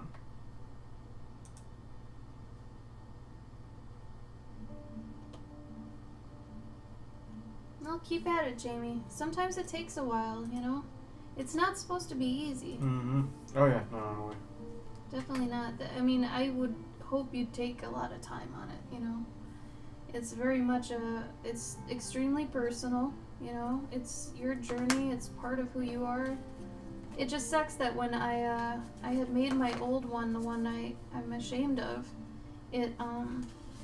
at the time I made it with all like the best intent and I had this whole backstory with it, but I was really bad at branding at the time and I didn't realize how, I didn't ask myself how others would perceive it, and because of that, 10 years down the line, people were like, oh, so you do this? I'm like, no, don't do that,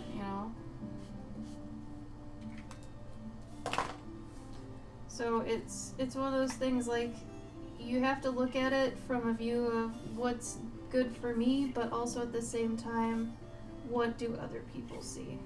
And what will they see?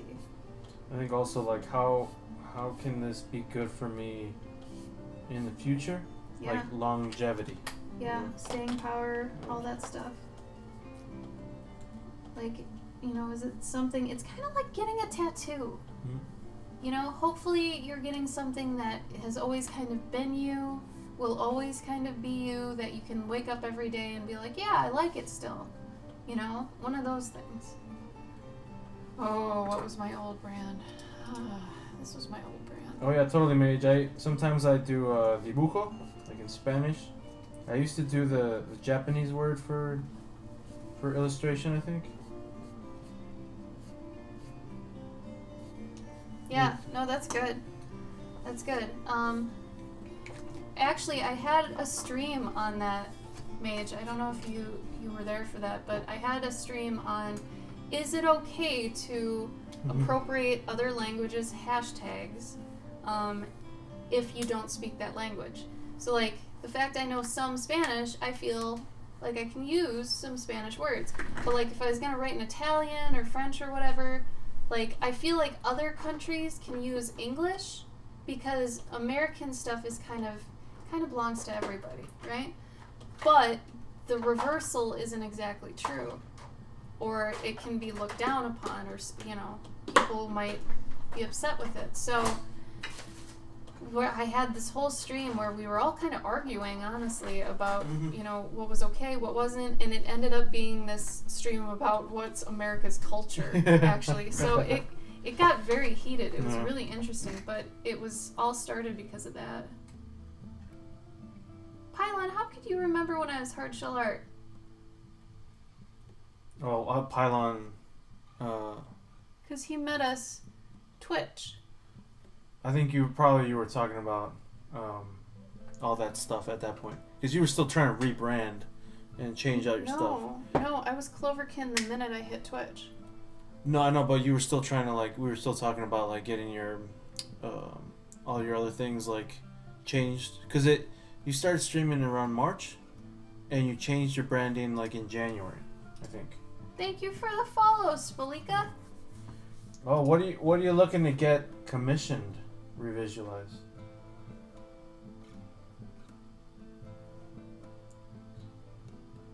Do we fear plagiarism when posting on social media? It's gonna happen. You have to be okay with getting ripped off. Because ideally, if you pimp yourself, you do your work, you're honest, you're always following your own thing, you'll get people, right? And as long as you're growing as an artist, Gabe must have done that, then you're gonna grow with people. So ideally, you'll be recognizable and people will know when you're getting ripped off. I had somebody steal, like, my art and my online stuff for 6 months before I even knew about it, and they didn't even take off my watermark or anything. Like, my name was still on it. They didn't even bother to remove it. It's really weird. Visualize a commission for me. Revisualize, what are you looking for specifically? I do a lot of commissions. I don't do fan art. Neither of us do fan art. But in terms of, like, regular commissions, we can do that. I specialize actually in doing people's pets in armor. So if you're curious, there's a link to that. Yeah, Lychee, I'm with you on that. Did you really, Pylon? How did you know me? How did you find me? Because I wonder if maybe they were following you on. I don't even know. Was following you on Instagram when you were hard shell, and then you converted. So wait, Pylon, you're not from. You didn't come to me from Tim. You came to me via the internet. I thought you were a Tim one. I don't know why. Oh, Jamie. All right, have fun. Oh, Get bye, good sleep. Jamie. Happy birthday to your boy. Happy birthday to Troy.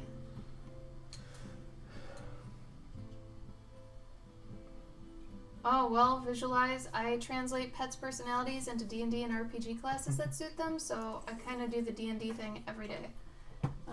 Here are two I'm working on right now. Oh. There's this guy. I still need to do his fur. Here's a cat. She's a queen. You're welcome, Jamie. Have fun. Yeah. But yeah, revisualize. My whole full-time job is commissions. So, I mean, if you're interested, there you go. Came to Tim from you. Oh. Damn, Pylon. I'm sorry. I didn't realize. Tim said that, Sketchios? That doesn't sound right. That doesn't sound like Tim. Fan art is something that's owned, like, when someone owns something and you do the character, that's fan art. No one owns a deer. I mean, I guess Bambi, but... Well, if you did fan art of Bambi, Yeah. then it'd be stealing, or Yeah. it'd be illegal. But if you do a drawing of a deer, you're fine. Like, that's not obvious to people? I think maybe something must have gotten distorted there. Oh, God. That or Sketchios is just trolling. I don't usually like how... Yeah, no, he's kidding. Okay. I don't usually like how Tim handles the fan art conversation when it comes up. It actually kind of triggers me that he doesn't go more into it. So I wanted to know what he said.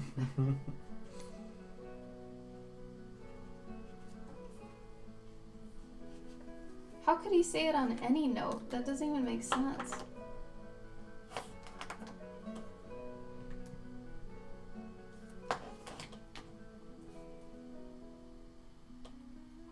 I forgot they stream tomorrow.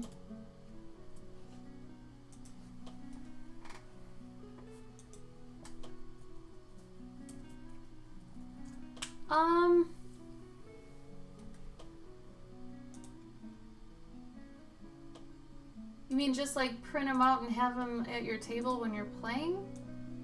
For visualize, or?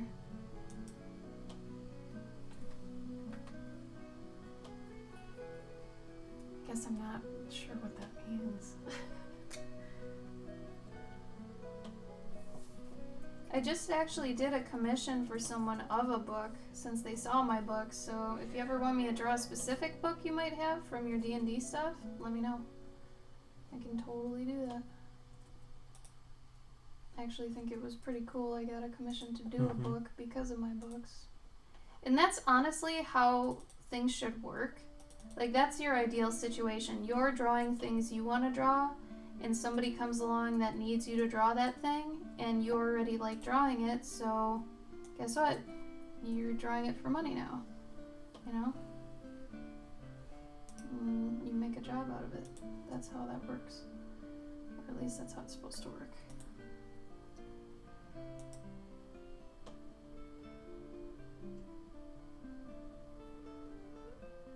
It is funny because Tim usually avoids the fan art talk at all. Like, chances he gets, he'll like avoid it. It happened on one of the roommate streams. I brought it up and he interrupted me. Were you there for that? No, I don't think so. Oh my god, it was funny. Because I was like, I know what you're doing. Ooh, popcorn.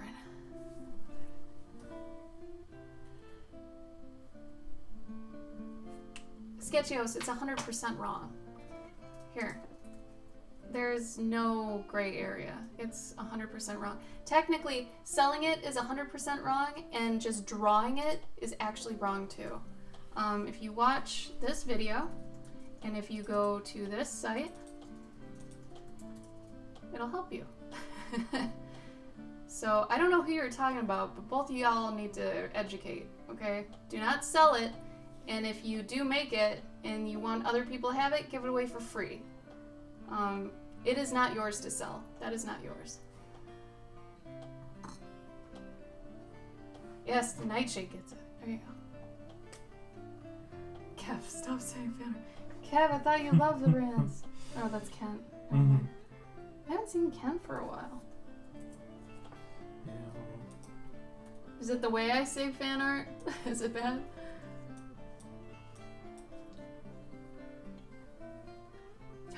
You remember my shaman mouse, Pylon! Oh man! Oh, you were great. I am so sorry I didn't remember that. That's so cool.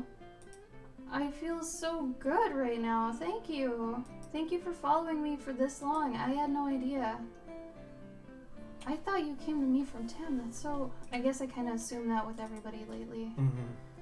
Thank you. That means so much more. Streamlined rant, it's true.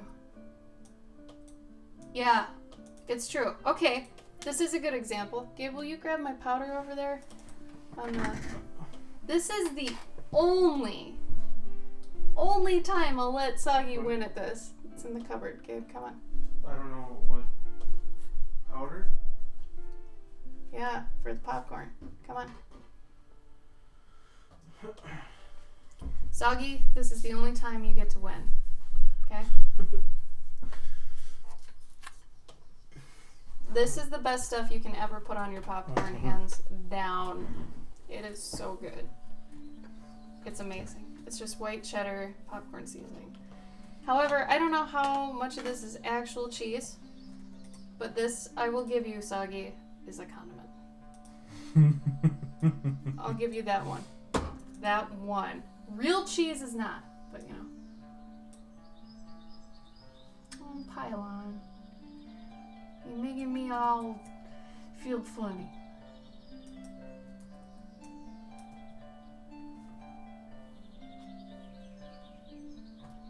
Cass, you can't deny it. I mean, this is a condiment. It's not real cheese. Real cheese is not a condiment, but this is probably similar to nacho cheese. Right? And I think nacho cheese we discussed was, so. Sketchios, don't make fan art. What are you doing?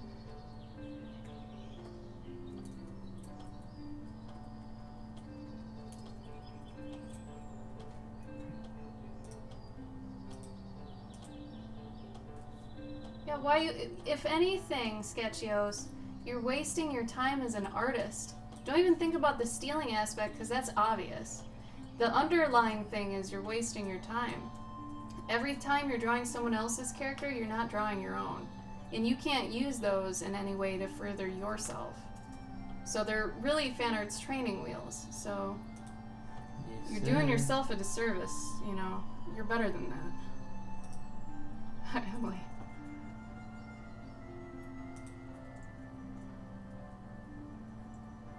I have many styles.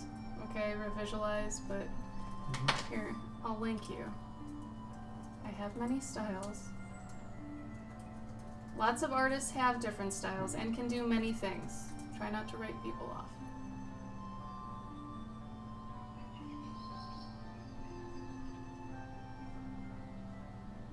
Oh, everybody's attacking me now. This is interesting. Attacking who? Me? How? Oh, Lychee's razzing me. Cass is razzing me.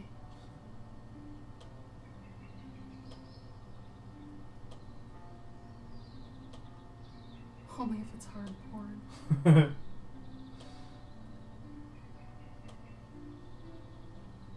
We know, Soggy, we know.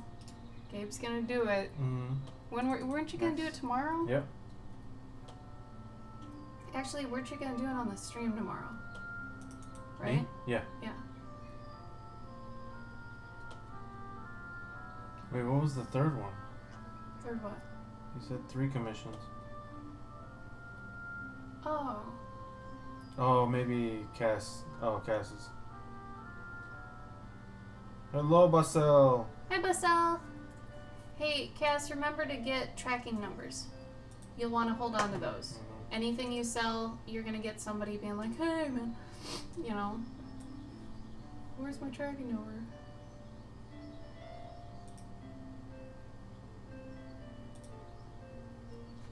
You need help, Lychee? What do you mean you need help? You're fine. There's some world star hip hop going on. Cute.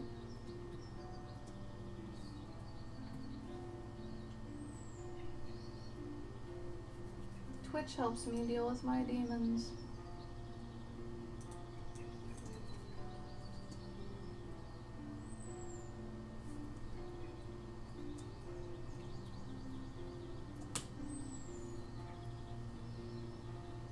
Sketchios, they're stealing. It's like drugs. Okay, once you start doing fan art and you make a lot of money off fan art, why would you stop doing it?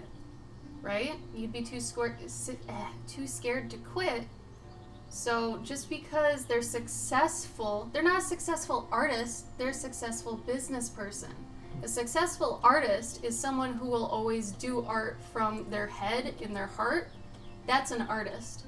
I don't even see fan artists really as artists. They're just business people because they know it'll sell.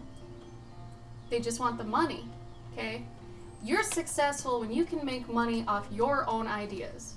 So Sketchios, in my opinion, you're not doing that then. If you're selling fan art, you're not being a true artist. That's how I feel about it. Think of all those like really crappy movies that studios put together just to make a quick buck, you know? Lychee. So is all fan art technically public? No, it's all illegal. So that's the funny thing. Okay, so Gabe actually brought this up recently. Someone was selling fan art, right? And their fan art got stolen. So they were mad, and they have no reason to be mad. They can't be. They have no basis. It wasn't theirs in the first place. If I stole a TV and someone stole that TV from me and I was butthurt about it, no, I stole that TV. Okay? Like, why aren't people thinking about this? Like, it's stupid to me.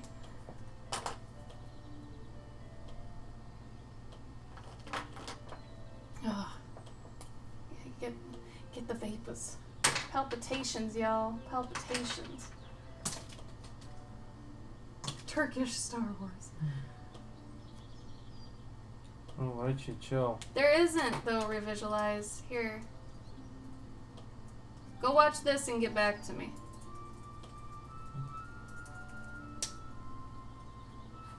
And you have to watch the full thing. Don't just start watching 15 minutes and be like, I know where this is going. Fair use doesn't apply to this. He covers that. And then there's Descendant. Isn't that what it was? Descendants of the original work? Mm-hmm. No. Fan art is illegal the minute you make it. Selling it is even more illegal. Okay? You're not even supposed to covet any sort of anyone's stuff under a certain IP. Okay? You're not supposed to. So, that whole end of it, though, isn't even my main argument against fan art. My main argument is that all these artists are wasting their goddamn time. Okay? Any character you're drawing, you're only thinking 20% of it. The rest of it's thought of already for you. You didn't think of any of that. You didn't design any of that. Go design your own characters where they're 100% thought of by you.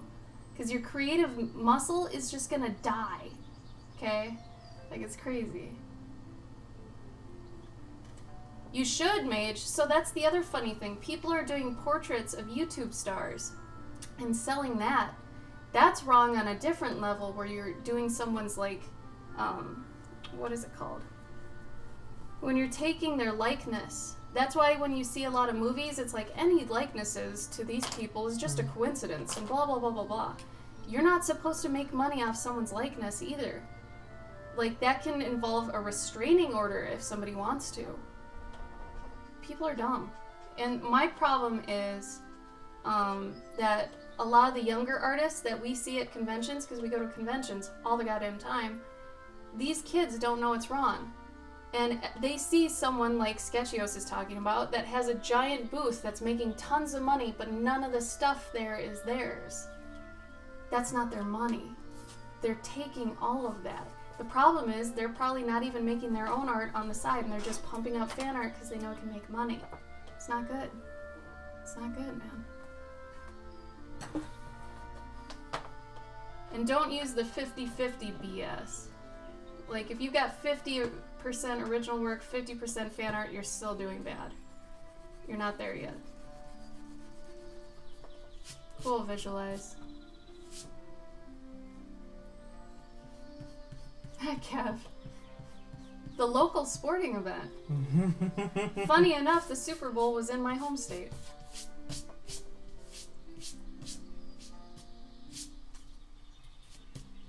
I know that much. That's sports ball, though. Justin Timberlake was there. He was at the Target I used to go to. He probably went next to my college, even. It's just, I can't stand how people can say that fan art isn't illegal when it most obviously is. And then the people I know of that do it, and I've tried to tell them online and stuff, they'll delete and block me. It's like, you know it's wrong then. You know. Wiggums, that's strike one, dude. Test me. Test me, son. No, that's a strike, you're gone. Gabe, you know better than that. Why would you let that go? You're the worst mod in the I world. am the worst mod in the world.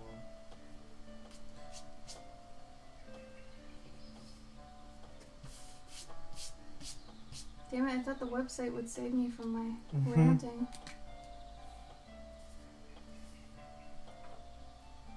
Y'all gonna give Daddy Clover a heart attack. It's true, man. I care too much. Young artists are wasting their time and it's pissing me off. And people are stealing and everyone's okay with it, and that bothers me on so many levels. Like, I'm starting to unfollow people on Instagram that I know sell fan art. I will keep doing it too, even if they're close to me. I will not condone that. If you're stealing and you're okay with it, no.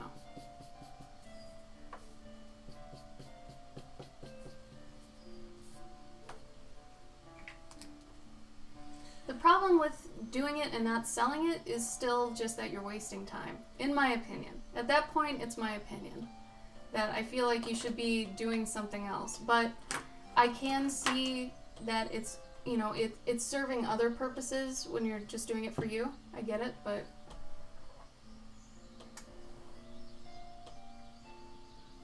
no, Sketchios, that's not true at all. That's using reference, that's being inspired by things. That's not copying, and that's not fan art. Fan art is taking, you know, Legolas and drawing Legolas. Yeah, like from the movie. I think you don't know what fan art is. Yeah. No, all high fantasy is not fan art. You guys are not seeing that fan art is an IP. Someone's intellectual property that is copywritten.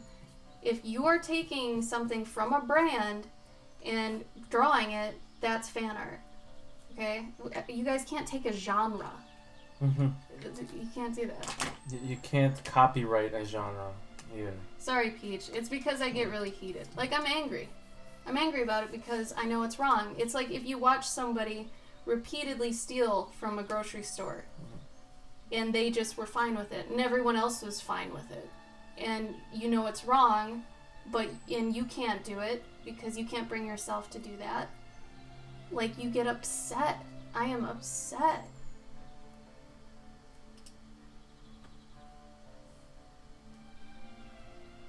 Yeah, Sketchios, there's a difference between a genre, an IP, characters, worlds, stuff like that. I think you're a little confused on what that means. Someone needs to own it for it to be fan art. Does that make sense?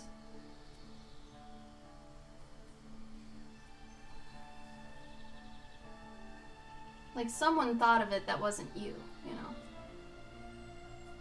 Carl's here! Carl! Hi, Carl! Oh my god, hello. How you been? I miss you, buddy. Oh man. Carl, how are you? Are you doing okay?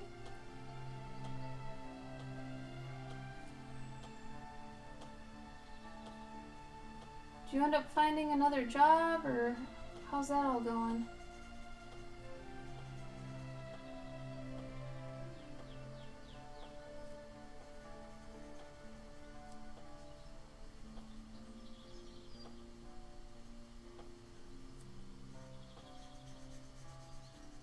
Peach, I scared you too much to not sleep. It's just when people say it's not wrong and it's so clearly wrong, I get mad at them. I'm sorry. Either way, Long, genre or not, it's not owned by someone. Someone does not own high fantasy. So you can't, you know. Oh, good, you'll be streaming again. Good, Carl, good. Awesome, dude. So here's another way to look at it, you guys. If somebody did a fan fiction about Mario and Link, let's say, okay? They can't sell that. They would be shut down immediately. So why is it that if it's a book, that gets shut down immediately, but visuals don't? Like, isn't that weird? Does no one else find that strange?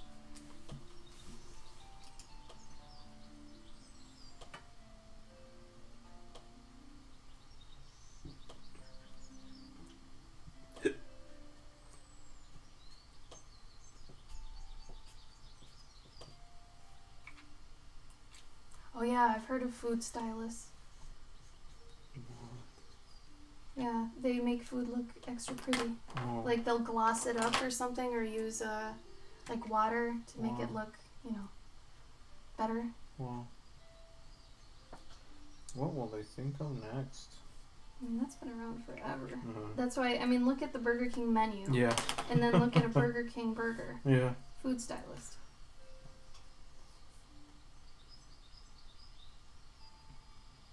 Sorry, Sketchios, I forgot about the language barrier. That's my bad. That's on me. I do that with Gabe sometimes too. He can attest to that. Mm-hmm. I think with mine it's more of a cultural barrier. Burial. I can't even say burial. Uh-oh. There's a burial. We're going to a burial tonight. You got a bear for me? We're going to a burial tonight. There's gonna be a lot of precipitation. Precipitation? I mean, like a lot of people are gonna be helping out and stuff. You being Precipitation. Gene being you? Yeah.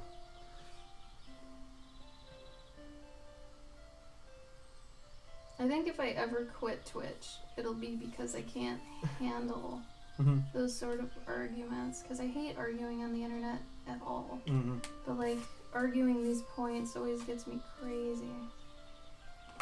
It's revved up. It does. Yeah. It does. It sucks. Because to me it's so obvious. I don't know. I don't know how people can walk around it.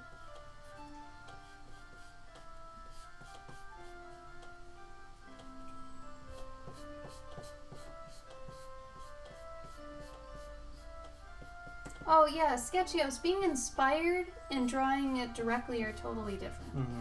Totally different.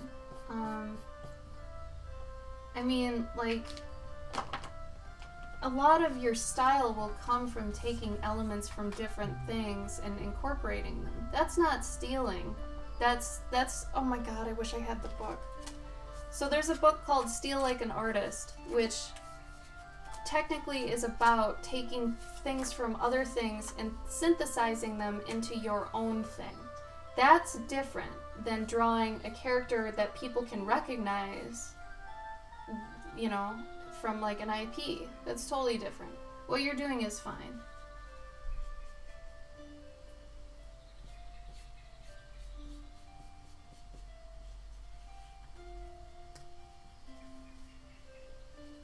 Bodhi, are you gonna make a book of the dungeon dude stuff afterwards? Because we'd buy that in 2 seconds. And this isn't one of those, saying, oh, we'll buy it if you make it and not buy it. We will buy it. Yeah, no, like I said, as soon as we get back from this convention after Valentine's Day weekend, you best be expecting an order. So you better have all them pretty little books get together, because I want to get them wizard books. What is it? It's your slow quest books, which is brilliant. Mm-hmm. They're like choose your own adventures and stuff. It's really awesome. Adventures? Adventures. You guys should check out Bodhi's stuff. Yeah, please go check out Bodhi's stuff. He's great. Oh, have a good day tomorrow, Peach. Oh yeah. Thanks for joining tonight. We missed you. Yeah. He's got one about mushrooms. A day in life of mushroom. Mushroom. Oh, I wanted that one. It's a half mole, half. Yeah, I like that one. I wanted that one. Hi, DHT. Hey, dude. Do we have D&D characters? No, Lychee, Nah. we don't. We don't have time, unfortunately, for D&D. I'd love to play it, but I really can't. I know a lot about it. I just can't play it. I don't have the time. We probably have our own people. Like. What? Like we just have Ashley herself is a D&D character, really. Oh yeah. I mean, I guess if you Cloverkin. count Cloverkin. I've been trying to get Gabe to wanna. If I'm tabling at a con and he's not, I was asking him if he could dress up as like a minion or something. Asen. Asen? You'll do it? Asen is the one. Thank you for the follow, Derek. I appreciate it. No, I'm sorry, Sketchios. I forgot about a few things, and yeah, I got a little too heated too quick. Don't worry about it. I'm gonna say that was a problem with miscommunication. So I apologize. What about you, Lychee? Do you have a D&D character? It's too late to apologize. Don't say that. It's not. I'm just singing a song. Damn it. It's a song.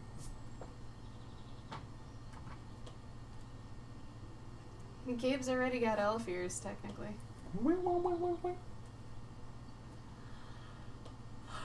I think your camera is lagging. Is that the camera that's on the extension cord?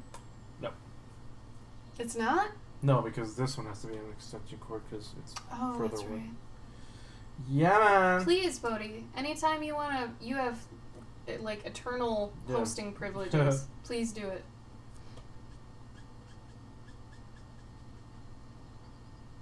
Alright, let's do... I think I'm gonna do with this chinchilla what I did on the mouse one recently. Because I'm kind of liking it. I'm digging the style. Oh no! Lychee, 15 and 30 minutes, damn. Well.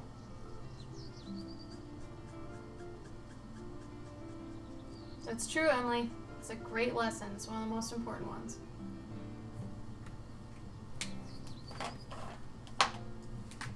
Thank you, Bodhi. Yeah, it's just, like, my main argument isn't actually the legal part, though it is very obvious to me.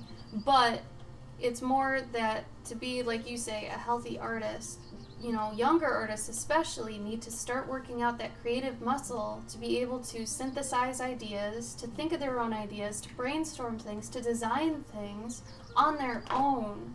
You know, because, like, right now, if I was trying to think of a character, you know, you'd think of their occupation, you'd think of their background, you'd think of their locale, you'd think of, like, what they've been through, any major events, what their family's like, do they have any pets, stuff like that, you know, and I can do that like that because I've only ever done original art. And I feel like that's so important, and when people are just drawing fan art, they're thinking of just 20% usually of what that character is going to be doing, because the character's established, they just need to put it somewhere. I mean, it's basically like playing with dolls, you know? You plug and play. So I feel also like the people that sort of start off and don't jump into fan art, like they end up like they are more creative immediately. So Gabe and I have seen, since Gabe's been doing cons for 10 years, and I've been doing them the past 2 years, but I've been doing them like at least 1 or 2 a month. We have seen the worst of the worst of, you know, offenders in terms of fan art. It's sad though, because you've got like 3 levels, and it's like the younger ones that are just starting cons and they're doing fan art because they think that's what you're supposed to do. The people who have been doing it for a while and are doing really well off it, or the people who have been doing it forever and aren't doing well. Mm-hmm. And those are the people that never fully could think of their own ideas or think of their own style. And we've seen them, and they're usually like 40-year-old guys who are way out of shape, and they can't sell anything, even fan art. And when you've become such an artist where all you've ever done is fan art, and when you can't even have a good, likable style because all you've ever done is fan art, you don't want to be there. And that's why I get so passionate about it, because I'm afraid of all these young ones at the beginner level getting to that point. You know, and this one's not good either, because yeah, you're making a ton of money, but oh my god, what about your characters? What about your world? What about your style? Why are you an artist right now? You know? And, you know, you'll get the people that are like, well, I do it because I love the characters, or I love the story. If you really love it, you'd make it and give it away for free. You wouldn't be asking for money for it. And it's like, well, what, you don't want me to get paid for my work? That's not your work. Mm-hmm. You can't make money off that. So, like, for every argument I've gotten into with a fan artist that sells and is proud of selling their work, you don't have a good comeback, man. I don't know. But yeah, Bodhi, healthy artists. Trying to cultivate more of healthy artists and that creative muscle. It's so important. Oh no, Lychee, you should see some of these guys that, like, I've been sitting next to dudes who can't sell anything because all they've got is old stuff. You know, like that just doesn't sell anymore because that, you know, they think that's hot now. You know, and like it just, they can't move it, and they start getting upset that people aren't buying the things they're selling, and it's like, well, So not only that, Bodhi, another interesting thing too is that Gabe has worked on a Rick and Morty comic. Okay, this is one of my best examples where fan art hurts you regardless of who you are. If you have even done art for a comic where you are legally okay to sell it, it will still hurt your table. If you have all original stuff and then you have one thing that people recognize from an actual popular title, they're gonna go straight for that. So at Dragon Con, Gabe's table's totally original art, everything. He worked on the Rick and Morty comic, so he had rights to actually sell this comic at his table, right? Because of that, he only got people asking him about that comic and not looking twice at any of his original stuff. I think the end of day 2, you took that out. yep. Because he was so sick of people talking about it and asking about it, he's like, you know what? This is stealing thunder from all my stuff. He has the rights to sell that, and he's still taking it down. Okay, so that's how much it can hurt you, regardless of who you are. It's stupid. And see, Miltzu right now, like all you're thinking is Rick and Morty's awesome, and it's like, I love Rick and Morty. There's Yeah, I Rick love and Rick Morty. and I'm Morty. gonna go for that. you are the person that comes up to my table and you're like, oh man, Rick and Morty, I love Rick and Morty, man. Have you seen that episode? Rah, rah. Like, oh yeah, no, I don't watch the show. I've seen a few episodes, but yeah, I just worked on this. And it's like, Yeah. that's what we're fighting against. The people that just want the same regurgitation of everything they've ever seen or liked and everything again. And it's like, no. No. It's crazy. Oh yeah, dude, Bodhi, man, like, Oh, yeah. Oh, God. zines are like, Australia seems a lot better. Yeah. Like, your friends in Australia are totally crazy good yeah, at what they're doing. And it seems like but that it's, they're different about that stuff. yeah, but it's also like zine shows are so much better with the fan art thing. Like, Zine shows are based on somebody needing to get out ideas quickly and making products and just shitting them out. yeah, Whereas, you know, the other cons and stuff, they're not about that. Like, I fear that I'm going to quit cons out of sheer frustration. Because the last con we went to, I almost had a meltdown. Because it's just all fan art. The anime cons, I can't handle anymore. Like, I can't. It's physically, I shake. I get so mad about this. I shake. Because it's like, I can't do anything about this. Every single table's like 10 feet high with all these properties. And I'm freaking out. And it's sad that these artists are doing this, but also it's terrible that everyone's allowing it, and it's just crazy. Miltzu, maybe someday we will make it out to your hood.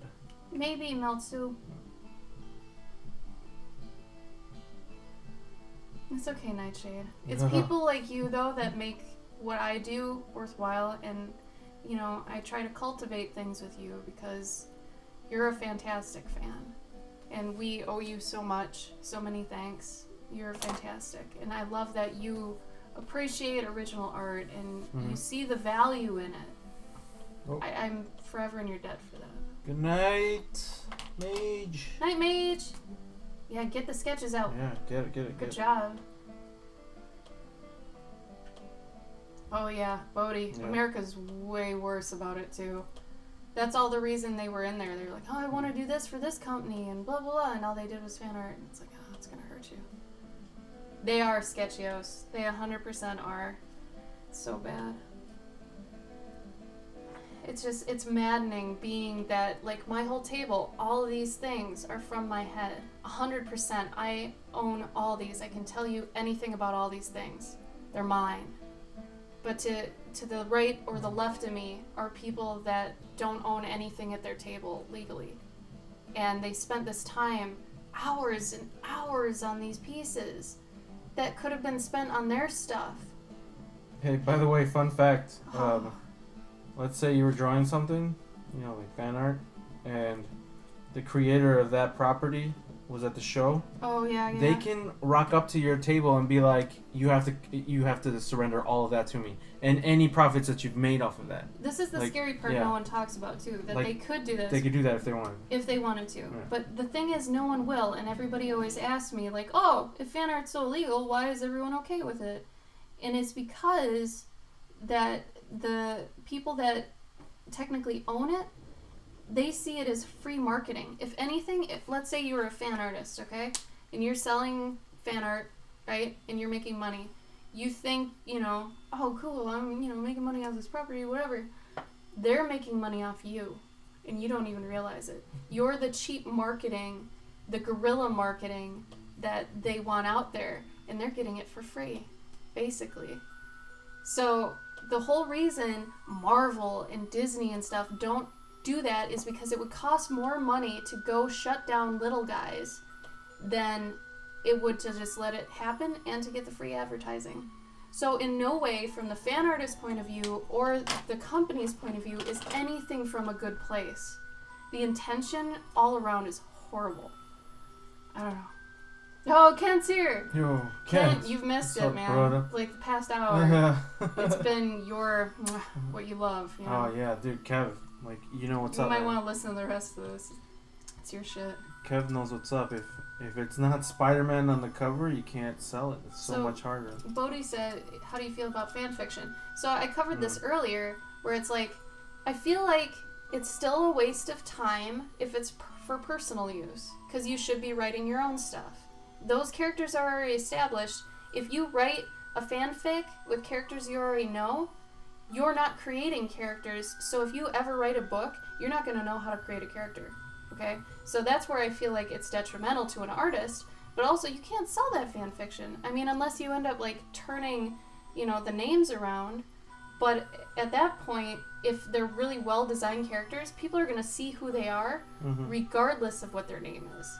You'd have to change the story enough and know what you're doing for it to actually work. So I just feel like fan fiction and fan art are usually a waste of time. I get the value of fan art for two things. One, getting out your feels. If you really love something and you want to embody it and do something dedicated to it, cool. Do it, get it out, don't touch it again. Right? Give it away for free, maybe that original, whatever. The other thing is for practice. If you're an up-and-coming artist and you want to learn how to draw satchels or something, and you know of a character that has a lot of satchels, draw their satchels.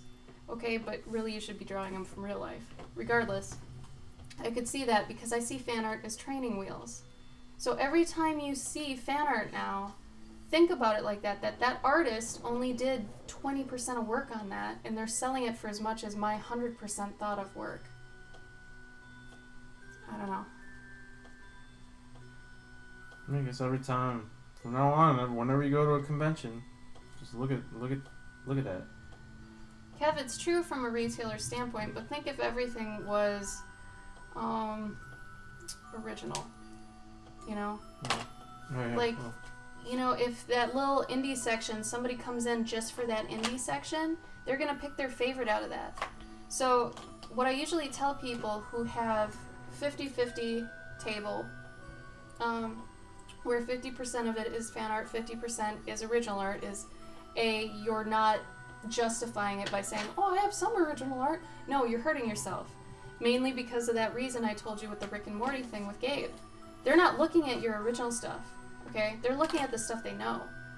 And what's better is that if you have all original stuff, people will always pick their favorite of whatever is given to them. So Gabe gave this great analogy once, which is if half of my table is candy, fan art, and the other half is vegetables, original art, they're going to always go for the candy. However, if you have a spread of just vegetables, original art, they're going to choose their favorite vegetable, okay? If they like your style, they're going to choose something out of what's given to them. But if they see fan art and if that's their character or a character they know or like, you're screwed. They're not going to look at your other shit. Which is exactly what happened on my table at DragonCon. Yeah. I had a full table of vegetables and there was one goddamn Jolly Rancher sitting on the table. That's what it was. And they didn't see anything. All they saw was a Jolly Rancher and they're like, oh, Jolly Ranchers, can I have one of those? Yeah, it was Pylon. It absolutely was. Yep. But you know why that works? Because Twilight is fucking generic, and changing him from being like a vampire to just some really high class dude, it's like, okay. Like, that's what I'm saying. If they're pretty generic characters, and, you know, if I described a character to you, has a fedora, has a whip, Milady. Archaeologist. Who comes to mind? Indiana Jones. Okay? So it's that sort of thing where if a character is so well defined by just a couple things, even their attitude, changing the name won't do it.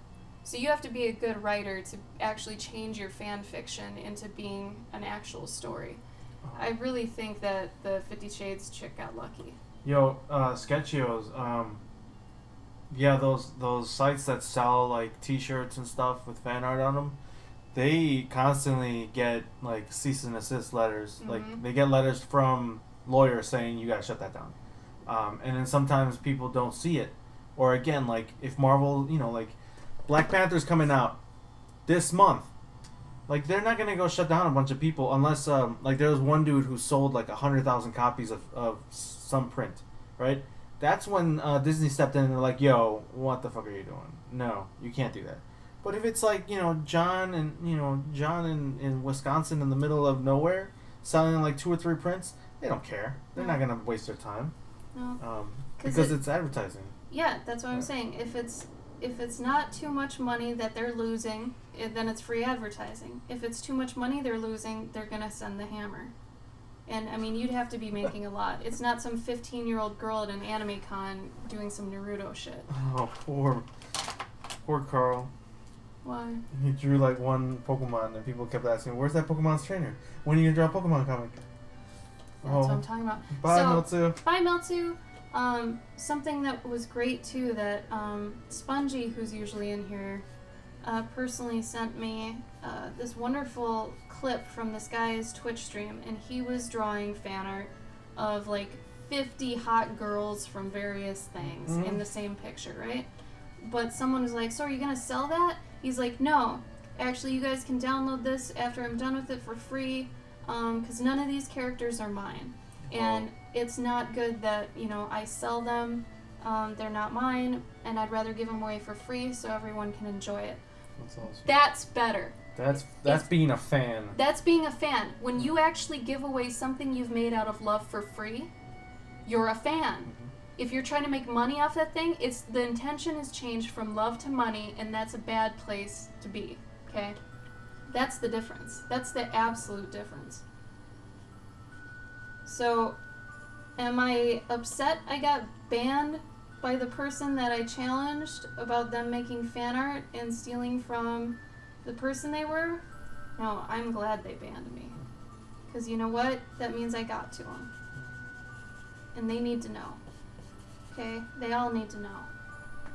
I'm not the type anymore to go and start a fire. I'm not going to do that. But I will say something if it comes up. Because it's not right and it's not okay. And people need to realize that. And I hope you guys that maybe aren't artists of any kind, or if you're here and you're just kind of listening like Nightshade, like, buy original art. You know? Like, Nightshade is one of our favorite people just because we love that he understands the value of original art and investing into that and investing into, you know, what Gabe and I think and what we make. Yeah, and if you guys also, like, you know, want to help with that, with the, you know, the evolution. Don't buy fan art. Yeah, well, A that, but B, even more importantly, if you see an artist who has fan art, ask them if they have any original art. And if they don't buy anything. Yeah. Say, oh, okay, never mind then. If they do, then, you know, try to buy more original art, you know?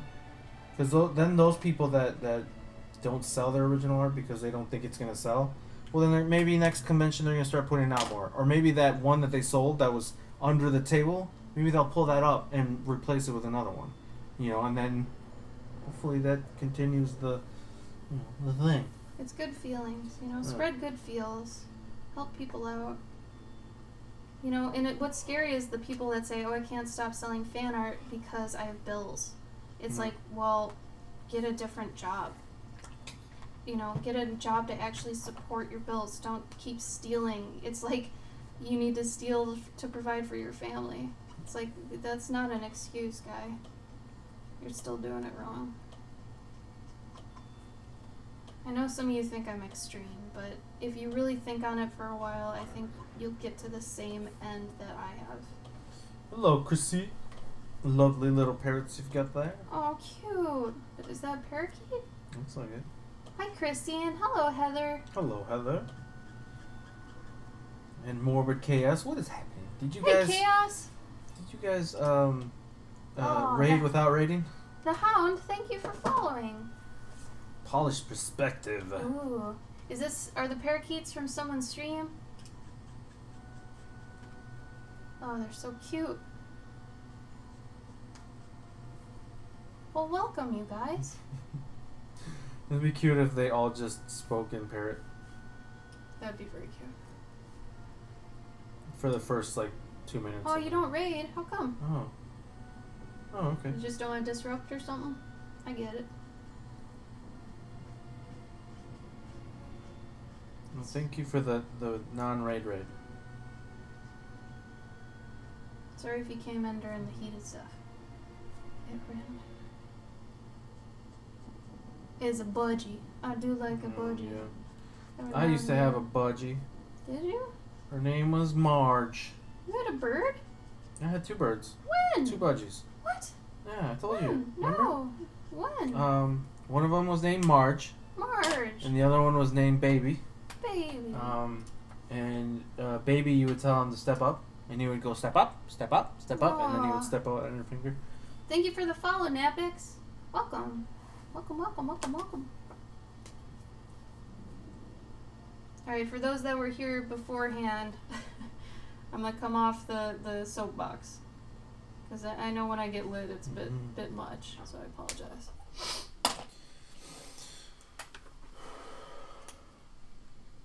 Oh, those are your budgies. They're cute. That's great. Aww, what are their names, Heather? I love them. Trip trips. Oh, thank you, Polished Perspective. Here, I'll throw in my social links just in case y'all want to follow me on your preferred social medium. Have you done any budgies? Larry and Norman. Oh, lovely. Oh, Kent, you'll have to go back. You'll have to go back in the stream. You'll get it. Way back. Thank you, Polished and Chrissy, for the follows. I appreciate it. Have you done a budgie? Like a budgie? Yeah. I think you've done a parakeet, right? No, I haven't done a parakeet. Oh. I don't think I've done one. I did a parakeet, I think. How was the moving, and are we happy with the new place? Yes and yes. Lovely. Yes and yes, yeah. The moving was good. I think I got a mild cold, though, because we were moving in 20-degree weather for, 8 hours or something stupid.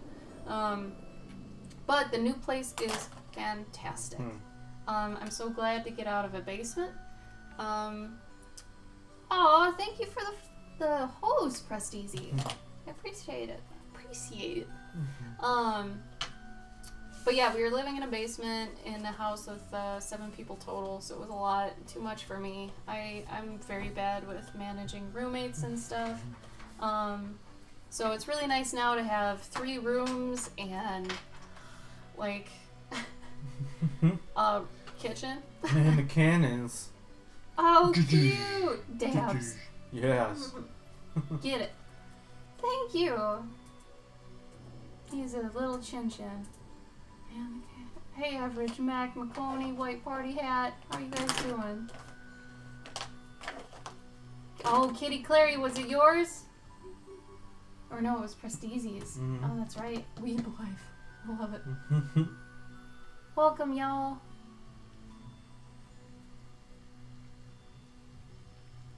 Oh, thank you.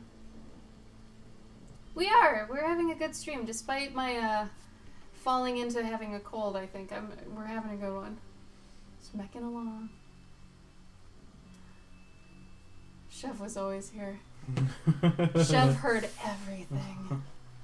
Oh, watch out. No, I love that Knuckles Yeah. kitty. Cute. He's the silly one. I know, right, Heather? I don't know what the deal is. I've gotta kick it because I've got a con in a week. Which hopefully doesn't mean I'm gonna be sick twice. I don't want con plague, man. I really don't. I do not.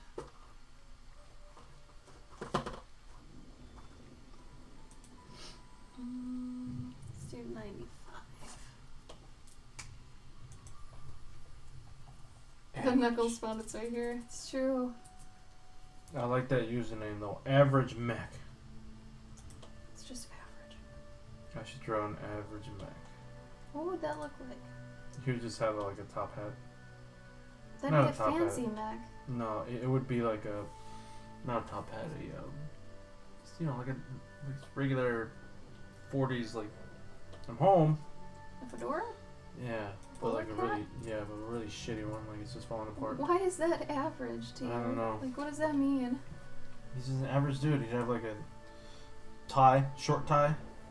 Like a blue collar mech? Yeah, he's just an average mech. He's the one that his job is like bolting in the bolts on giant mechs. Aww. Giant robot fighting mechs. Oh yeah, get some sleep, Chrissy. Oh, Thank you yeah. for stopping by. Yeah, thank you. I appreciate it. He's pretty full of himself. Fair. It's at 8 in the morning where you are, Sketchios? Damn. Good morning. Yeah, I guess good morning. Oh no, Miltu, did you miss your bus? Oh. Oh no. Oh no. Does that mean you got to stay home and party? What does it mean, Miltu? What does it mean? What happened? Also, how loud do you think we are? Do you think our neighbors downstairs can hear us? Because you and I yell a lot. How are you doing? Yeah, we do. Maybe. I'd be more worried about neighbors next door. Oh, they don't care. They're younger. Huh? Oh, yeah. Oh. They're younger than us. What? Yeah, they look like it. I think they're college kids, Gabe. No. That means then, We are not college kids. I'm gonna hear some partying in summer then, maybe. They look like gamers. Oh, cool.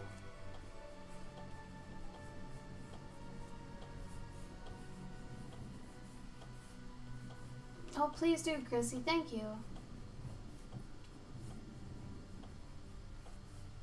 Oh, good, Miltu. Okay.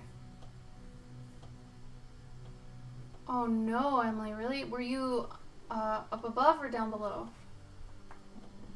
Broomed? Kitty. Yeah, they look like gamer. Yeah, where you take a broom and you get... Oh, oh. Yeah, so I guess you were above then. Oh, good, Sketchios. I'm glad it had a positive effect. Mm-hmm. Sorry again for my overzealousness in reacting. Reacting. God, I'm telling you. Ashley is slightly under the weather right Yeah, when I'm foggy, like all my words, it's like, well, you could pick this word or just do them both. now. And then my brain's just like, react. And then I just do all the words. Because my brain can't decide. Oh no, you're playing Rock Band. Fair. Awesome. It is a chinchilla, Kitty, yes. It's a chinchilla in a teapot. Because I've been doing commissions recently, so I wanted a break from that. And my, my usual watchers, I'm sure, are kind of sick of seeing all the pets. So, figured I guess I'm still doing an animal. Regardless, I wanted him to be kind of a cutie. Just a peeking cutie.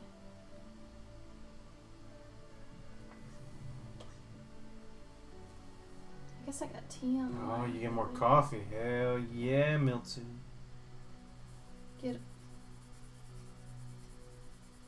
Also, Miltzu, I'm very flattered that you would come back to the stream when you got more time. That's very sweet of you. Thank you.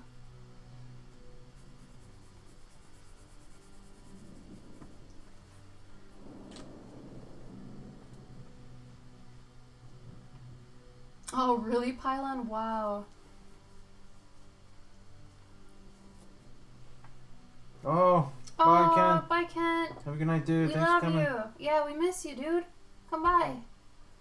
Gabe's streaming tomorrow at 4 p.m. CST. Mm-hmm. Sketchios, how have you seen my cosplays? Cosplay, man. Yeah. How do you know? Chinchilla is ultimate. Aw, Meltsu, thank you.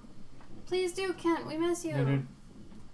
We were actually wondering where you were earlier in the stream, which is really funny now that I think about it. Speak and he shall arrive. Oh, well, thank you for the follow, Lil Red. I appreciate it. The wooden cap is so satisfying. It's true. He's so proud of it. This is his hat.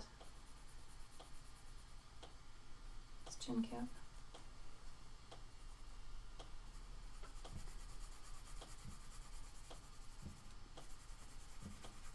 Bunny, can I ask why you have a bunny name if you have chinchillas?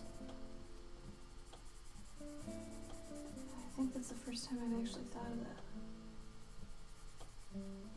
Well, I guess you can't be Chin the Chinny. It's true, Kent. Oh yeah, Pylon. In America, they're pretty much the most high class rodent you can get. Mm-hmm. Oh, don't worry about it, Miltsu. We're happy to just have you here. Totes. Oh, Sketchios. Well, I'm Cloverkin everywhere, so even on Tumblr. But which one did you like, or which one did you see? The one I'm proud of most is my Morton Joe. I wish I would have gotten better pictures of it, but it's pretty dope. I was pretty happy with that. I hand sculpted all his medals and did the whole breather apparatus on my back. It was so sweet. Luckily I had the hair for it too.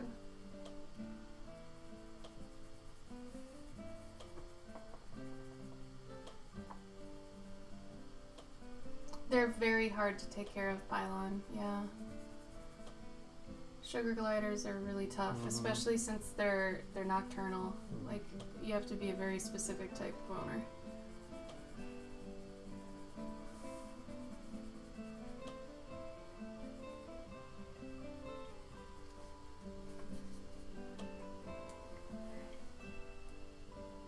They have very strict diets and stuff too.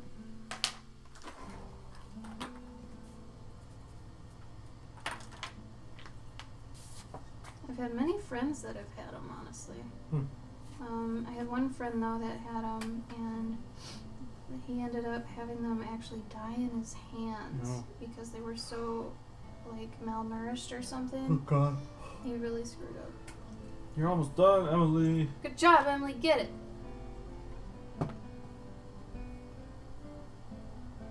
Oh, that's awesome, Bodhi. Aw, lucky puppies. Yeah, Pylon. Totally.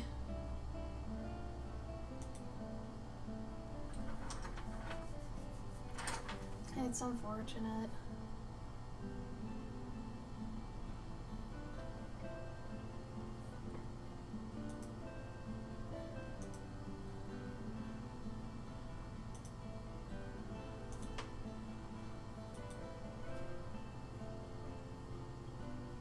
Ooh. Foxes. Yeah. I follow, I think it's Juniper the Fox on Facebook. And yeah, I think that that owner raised him like a dog. I think that's the only reason that works out that way.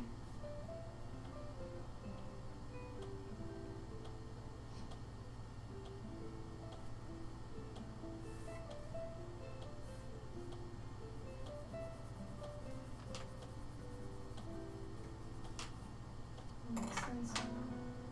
Other colors here.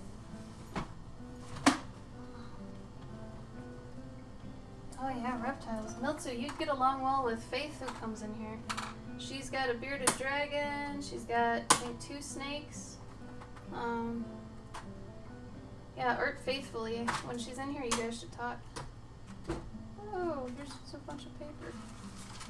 Oh, and some freaking tracing paper. Oh, Makoni has a tortoise. Whoa, you got a tortoise? Gabe is jealous of you. I'm jealous. Gabe really wants a tortoise.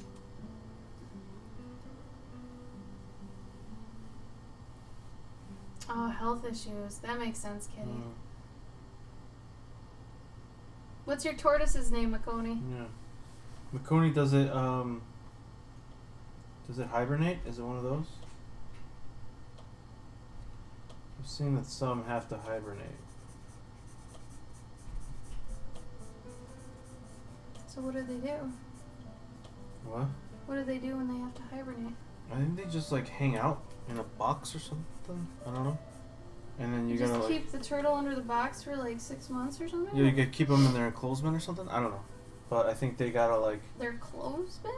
no, like in their enclosement. You know, like Oh, in their enclosed. I thought you Yeah. said in the clothespin. no. I was like, that's not a proper place for tortoise. But then I think they get Zeus. Zeus. Awesome. He's a Yeah, Russian tortoise. That's your favorite. Mm-hmm. Oh, his piece of bark. Oh, it's cute. Tortoises are cool. Yeah. Oh, interesting, Bodhi. Whoa. It's okay. No one's thinking of that, though. Yeah. And as long as it looks cool, who cares? Believe me, regular people aren't going to think Mhm. about it. I mean, you're probably gonna get some people that are like, Hey. tortoises don't go underwater. But you know what? That's okay. Yeah. Oh yeah, unless you give them back. But yeah, you can just tell those people to show up. You do you, Bodhi. Plus, I didn't even notice, and I kind of look into animal stuff a lot.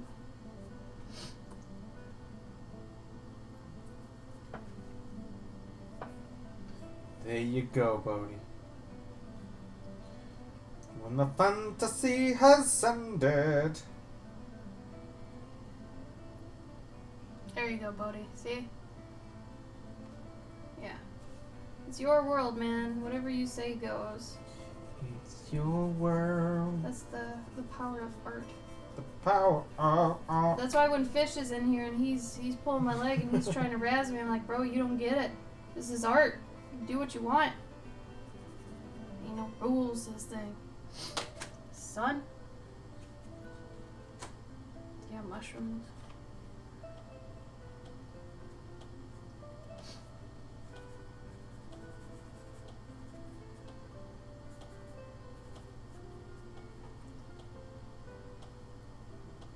As there should be.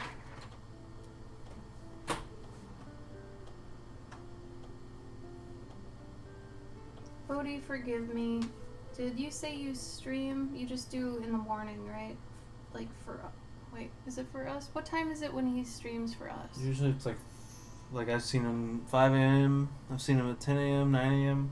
Oh, damn. Yeah. So you don't have a schedule? I think Bodhi, you got a schedule, right? Or like a loose schedule?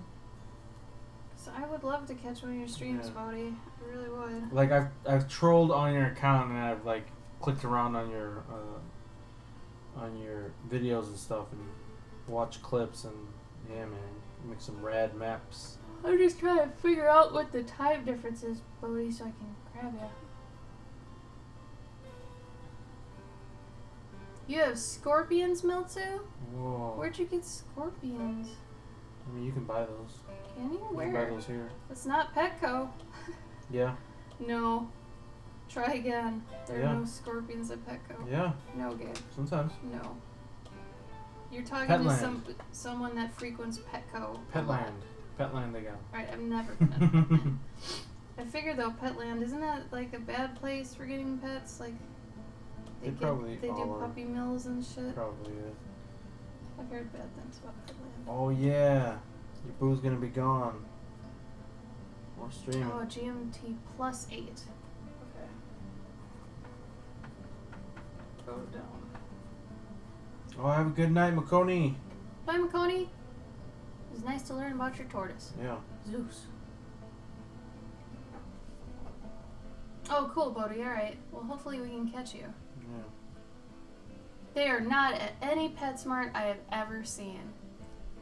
I've never seen a scorpion at PetSmart. I used to go to some sort of pet store where they had them. They had like, you know, they had the lizards, but then once in a while they had like they have like one, you know. That's insane. yeah. I've never. Oh, maybe. I mean, I've seen tarantulas, but I haven't seen a scorpion at a PetSmart. What? I feel like that's almost like a liability to have them. You know, like if a kid knocks over a cage and it stings someone, you know, like yeah. I feel like they wouldn't have that. Well, I wouldn't be surprised if they have like some sort of like waiver you gotta fill out or some crap. Well, I mean, it just being in the store.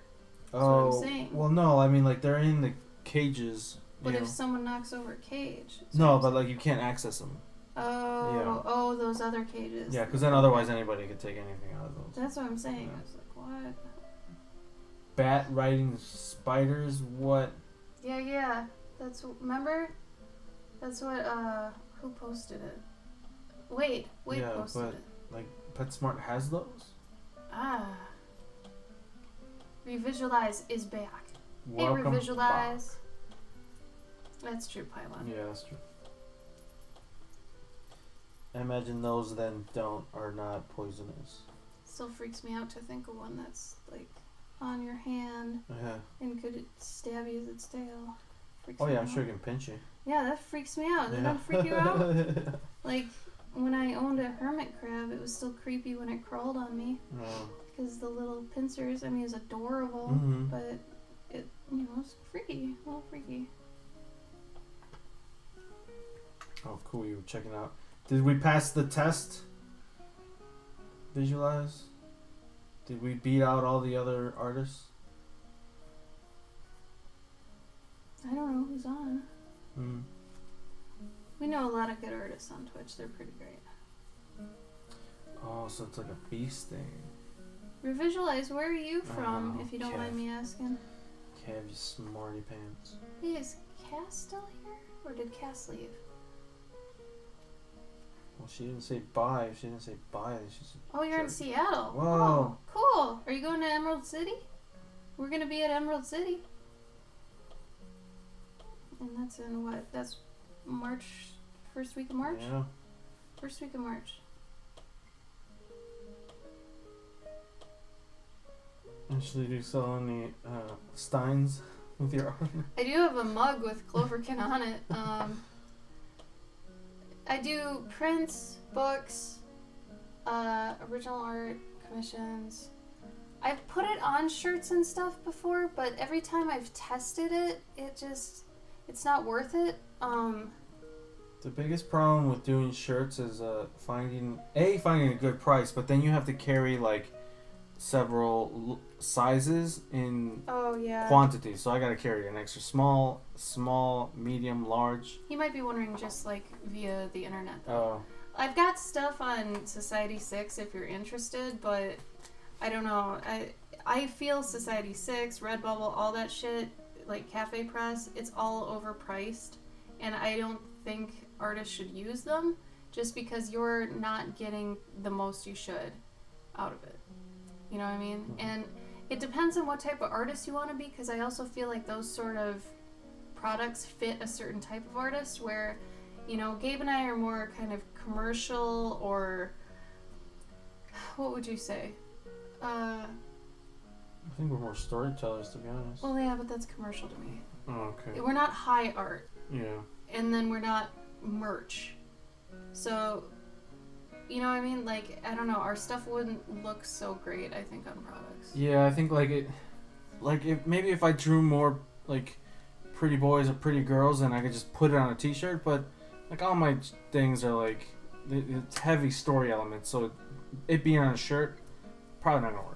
Oh, bye, Pylon. Bye, Pylon. Thanks for coming. Hope you had fun. Revisualize. Yeah, I could understand. I mean, if you're attending, yeah, I get it. It's tough, especially for us. I mean, you know, going and trying to talk to 20,000 people. You know, it gets hard. Sketchios, yeah, the problem is that, like, on Society 6, I ordered one of my mugs to see the quality, right? Quality's good, but it's really, it looks kitschy because you can only get a white mug. It's in a band around the mug. Here you So, go. yeah, Look at that. it's this sort of thing. It Yeah, never like, looks I good. don't know, it's kind of weird. And so, for you to make any profit, like $5 off of that, you have to make that like $30. And I will not sell a mug to people for $30 Yeah. just to make $5. That is not what I'm about. So, also, TeePublic tried to get me, and they're like, oh, yeah, send us, a thing of your art, and we'll send you one of our shirts with your art on it, and you can check out the quality and whatever. And I was like, cool. So I did it. I got the shirt. First wash, half of the graphics gone. I was like, okay, I'm not gonna do this. Like, I don't want that to happen to people. Yeah, con plague. I'm afraid of it, especially since, like, okay, so we have a con next week, and then there's a week, and then the week after that is ECC, and then the week after ECC, isn't that something? No, Awesome Con is 2 weeks after that. It's crazy. Yeah, so we gotta steer clear of that con plague. Oh, thanks, Sketchios. I'm glad you can see it on stuff. I'd rather see it in books, though. Oh, yeah. Like, my stuff is very, kid-centric, like children's book-looking stuff. Yeah, I get people, like, buying stickers on my site. Yeah, okay. On my Redbubble, but I literally, Kitty, I get, like, it's not 25 worth it. cents. The like, best, yeah. if you want to actually sell stickers, which I actually, in my con mentorship and stuff, I tell people not to sell buttons or stickers, and just to avoid them, because the time you put into them, the products themselves, just the whole thing of making and selling them, not worth it. It's absolutely not, because unless you're lumping together a bunch of buttons or a bunch of stickers for like $10 or more, it's not worth it, because you're traveling with all these things. And maybe if you're charging maybe $3 to $5 per, it's not worth it. And then you're spending time picking them out with people who are like, oh, I want that one, that one, that one. And they're just too cheap to matter, So when it's on Redbubble and Society6 too, those are expensive stickers. You make better profit by making your own. So if you're like headstrong in the sticker or button game, where actually enamel pins, if you can get into that, that's where it's at right now. Yeah. And they are great. You can sell an enamel pin for like $15 to $20. Totally worth it. Anyway, buttons and like stickers, if you're really, really wanting to do that, you can, but seriously, your return has to be worth it. Because the travel, the time to make them all, charging $5 for a pin, or not a pin, but a button, and like $3 for a sticker. Not even people you're sell. not gonna make it back. People sell buttons for like $1, and you spend like way too much time making it. Yeah, it's not worth it, and especially with how many cons we do and all the crap we need to bring with us, we can't afford that sort of space. And like I said, Gabe's not even selling his, one of his books anymore because of the space, and they're $10. It's like not worth it for him to actually carry it anymore, which is really funny. Yeah, and it's true, Miltu. They are expensive, but think about the quality. Like, the quality is great. I could like throw it into like a fire and it's fine. I don't know about the color. I think maybe the color like comes off, but think about it. They're like, durable. Yeah, like you can run it over with a truck multiple times and it's fine. And what I do with mine is I buy pin backs, pin locks. So any pin you have that has like one of those rubber backs, one of those pinch backs, I think there are other ones that are just metal, they're gonna fall off. Like, go on Amazon, look up pin lock, and what it is it's this little mechanism that you have to pull back on part of it for the rest of it to come off. So it actually locks your pin onto whatever you adhese it to. So you're not gonna lose it. So for all the pins I sell, I just include those, because I don't want people to lose my pins, Yeah, Bodhi, like having like really cheap products at your table is like, yeah, you might get a little sale. Okay, here, Bodhi. but, So my other thing on that, I bring this up too, is that you want to create this demographic within your table, right? That makes it worth selling and traveling with this stuff for you. So if you've got something for $5 and then everything else on your table is like $15 or more, that $5 thing is actually competing with your other stuff. So you have to make sure all your prices of all the things at your table don't get overshadowed or compete with each other. You want them all around the same price so nothing seems too extreme, Because the minute you have that $5 thing on your table, your $15 things look too expensive, right?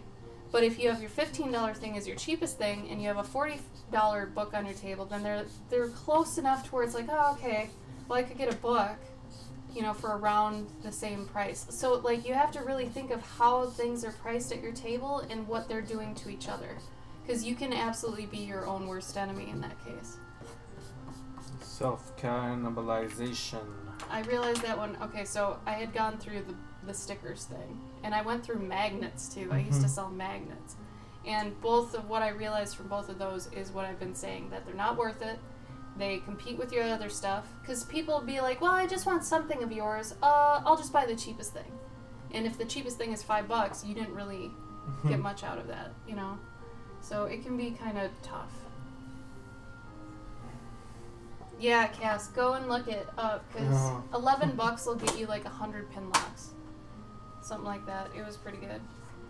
I gotta put that in my thing here too.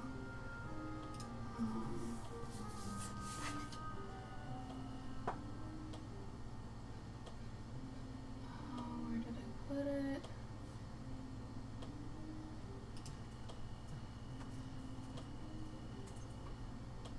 But yeah, it's one of those things you don't really think about, that you could be underselling yourself. You know, stuff like that. Oh, you're welcome, Emily. I'm glad I helped you stay calm. Good job. Usually that's not what I hear. But yeah.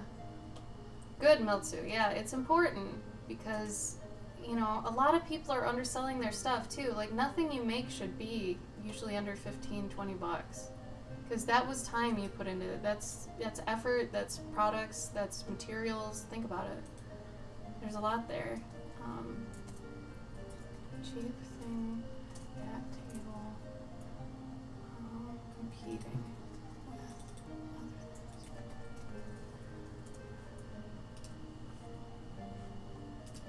things. Sorry if I get real too often, you guys.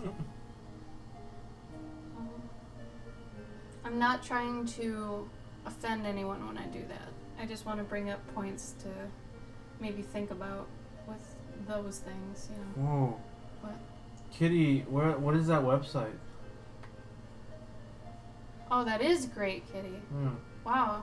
Like, you know, it'd be really smart for like a company that makes pins To do that? that. Yeah. So it's like, if you get enough people to buy this thing, Like then stuck-up pens? yeah, then we'll Fund it. send you the 200 or whatever that you wanted. Do they have to actually, like, pre-order them or just say they're interested?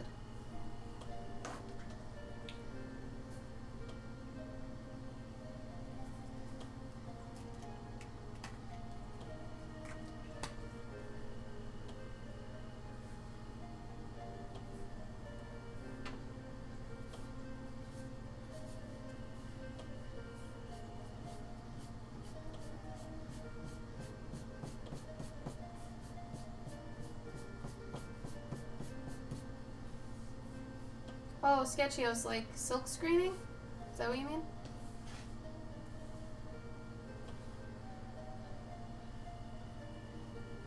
I think maybe we'll go for another half an hour, guys. How's that sound?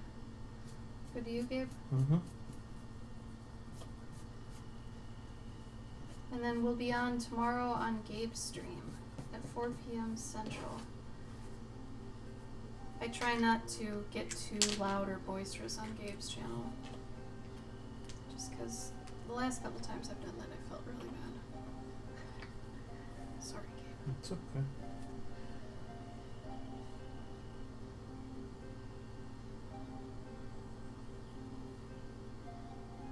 Oh, Meltzer, you're sweet.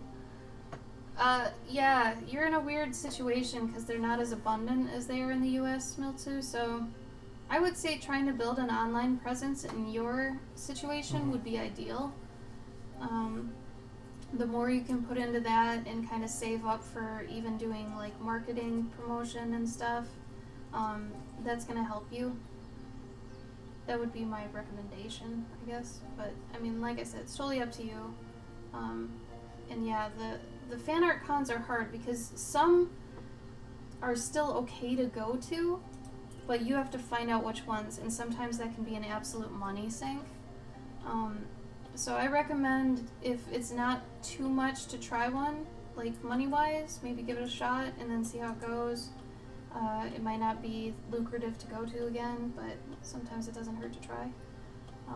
But yeah, the ones that are actual money to get to, I, maybe research more, ask people who have gone to them if it's a decent con, talk to them about their style though, if they have a similar style to yours, that sort of thing.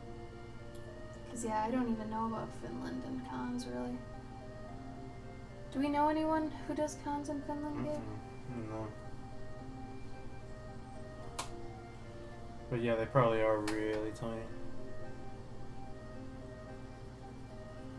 I mean, Meltsu, how far away? What's the closest big con she'd have? Fax? Probably, but that's another country. It is, but I wonder if that's similar to us going to. How far away is Finland from Germany? Oh yeah, I think the biggest problem would be Visa stuff or whatever. yeah, like carrying product. Yeah, that's true.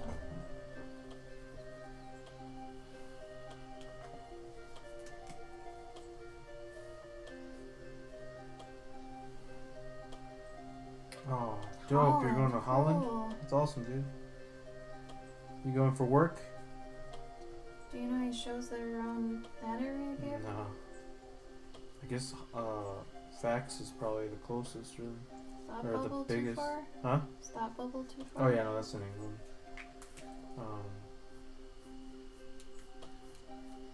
But I guess it'd be a hop, skip, jump. Mm. Oh wow, that's awesome, dude. Wow, for 3 months. That's really cool. Printmaking studio. Awesome, dude. Congrats. That's great. I've always wondered how residencies work. You'll have to tell us how that goes. Yeah.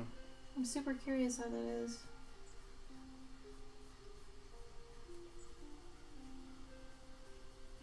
How do you go about getting a residency, Bodhi? Did it just kind of fall into your lap, or did you guys work to get it, or how's that go? Like, I'm assuming you gotta, like, obviously pay to live out there and all that? Well, usually residencies, they pay for your rent. Hmm. At least here. I don't know how it works in other countries. Oh, they put in the application. Oh, cool. That's really neat. I guess we're just not looking hard enough, Gabe. Yeah. Oh wait, so then she's an artist too? Like, does she have like a Instagram or whatever and all that junk? All that jazz? Gabe's trying to network. Trying to network. He's trying to network.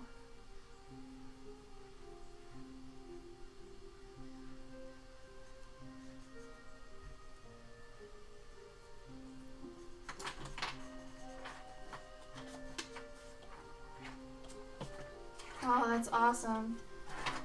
Art power couples for the Yeah, win. fuck yeah. Oh, subsidized? Awesome. Shit, that's so cool. That is. Hello, Uber. Uber! How are you, sir? Man, you gotta find a sweet deal like that. Yeah, Gabe. What are we doing? Come on now. Giant pansy. Oh, cute. What a cute name. Oh, right. See, that's what I'm talking about. That Yeah. kind of name. That's a great name. Oh, she's got a really dope style too. I like it. Oh, you guys have similar styles. Yeah. That's really cute. That's awesome.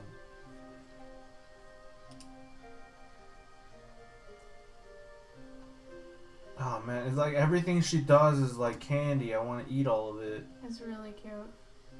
This is great, Bodhi. Does she stream? Oh, hi, artist. I got you. I got you.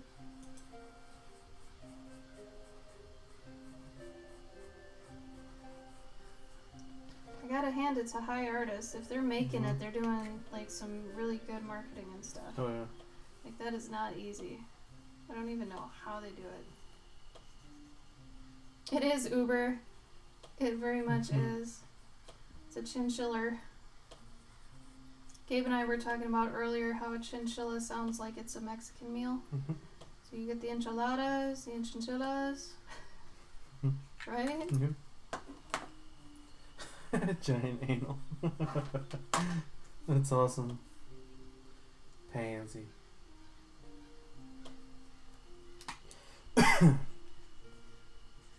That's great, Bodhi.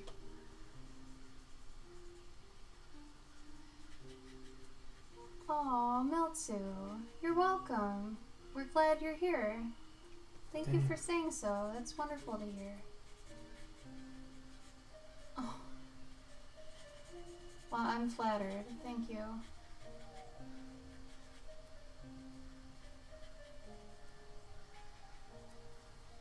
Wow, she's 24. That's Damn, awesome, dude. Killing it. These art grants? Man, we got moved to Australia or some shit. Yo, dude. They Bodhi. got Yeah. drop bears. Hook me up, man. I'll fucking learn French. I don't give a shit.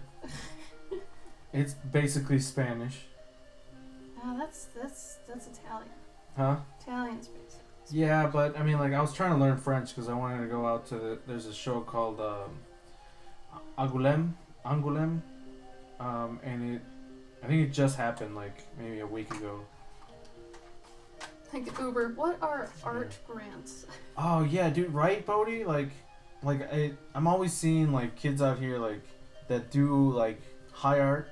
They're like, oh yeah, I just got a grant from blah blah blah blah, and I'm like, what? The fuck you? How? Free Doing money. What? And then yeah, they just give you free money to do art, and it's like, yo, what the fuck? I do art. Yeah, I draw robots and shit. Like, why can't I get art or money for drawing robots? I know, Emily. We're just kidding. No, yeah, I know, Emily. I'm joking. But I know when I was trying to learn it, there were a lot of things that were very similar, just because it's like a Latin-based language or whatever. I mean, Oh, Milton, I'm sure it was really hard for you with your crazy language. Uber's a He's just like, bro. Gabe just went down a few pegs. Bodhi, yeah, no, dude, you're absolutely right. Like, just knowing about them is half the battle. Is most of the battle. Find them. Where the do you even find them? I tried looking for some.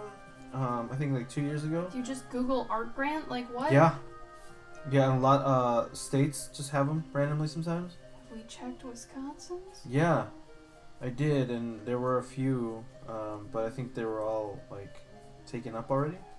So I didn't keep looking or whatever. But yeah, man. Morbid. Oh no.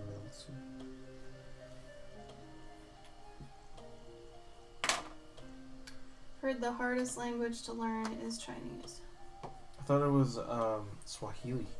I don't know, but I heard from someone that it's like Chinese has, since they have or they have so many dialects or something, like Mandarin and all that junk. That's like, true. There's a lot.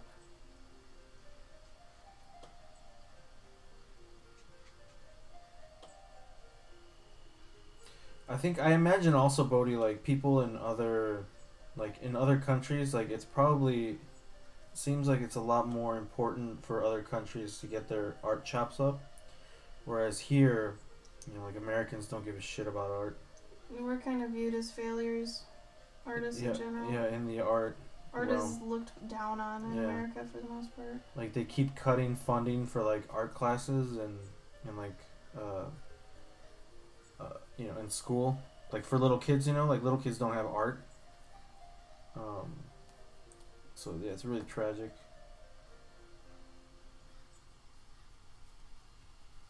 It's really tragic. Emily, are you gonna post your card? She did. Oh, you did? Yeah, super cute. Oh shit! Did she post it in the thing? Oh, I don't know. I just went on her Instagram. Oh.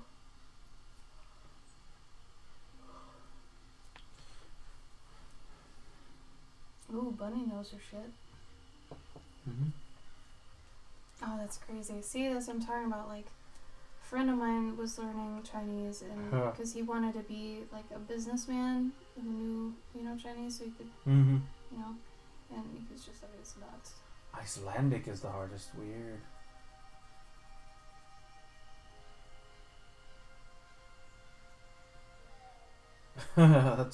that's the crazy thing is like you can't understand, like if somebody can't understand Mandarin but they speak Cantonese, like that's messed up, like I can understand Puerto Ricans if they speak slower.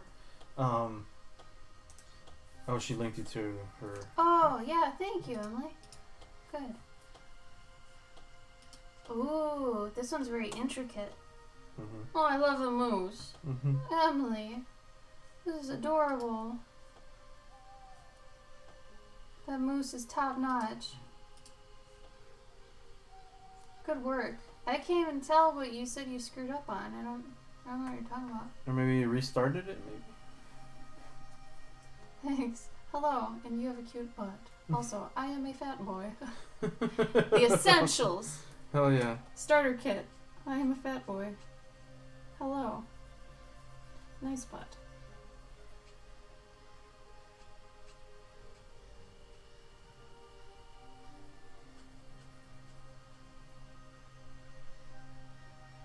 There you go, babe. Oh, you did the cubes a lot. Cool. Yeah, I can't even tell. They look great. Oh, neat. La sito internazionale della banda Dossini Ottolemiache or something. That's what it says.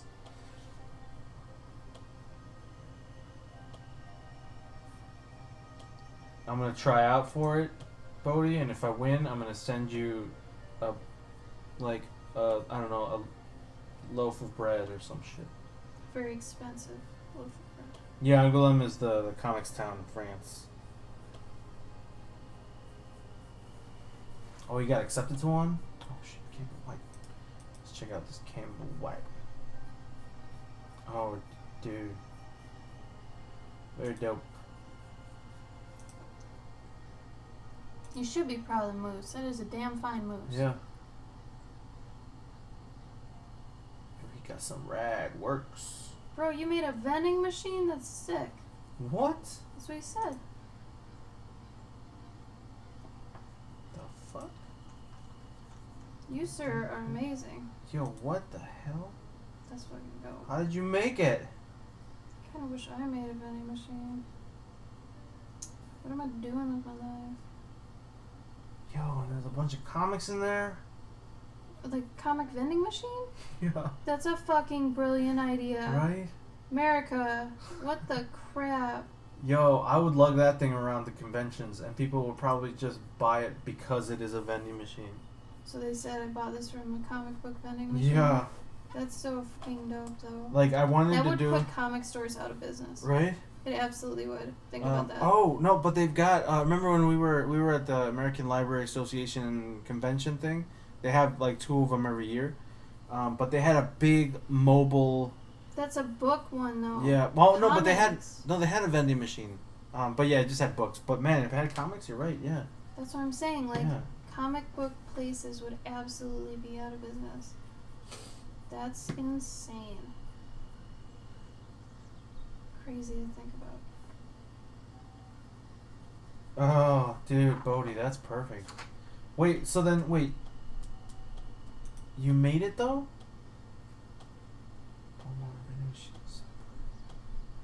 Holy shit, dude.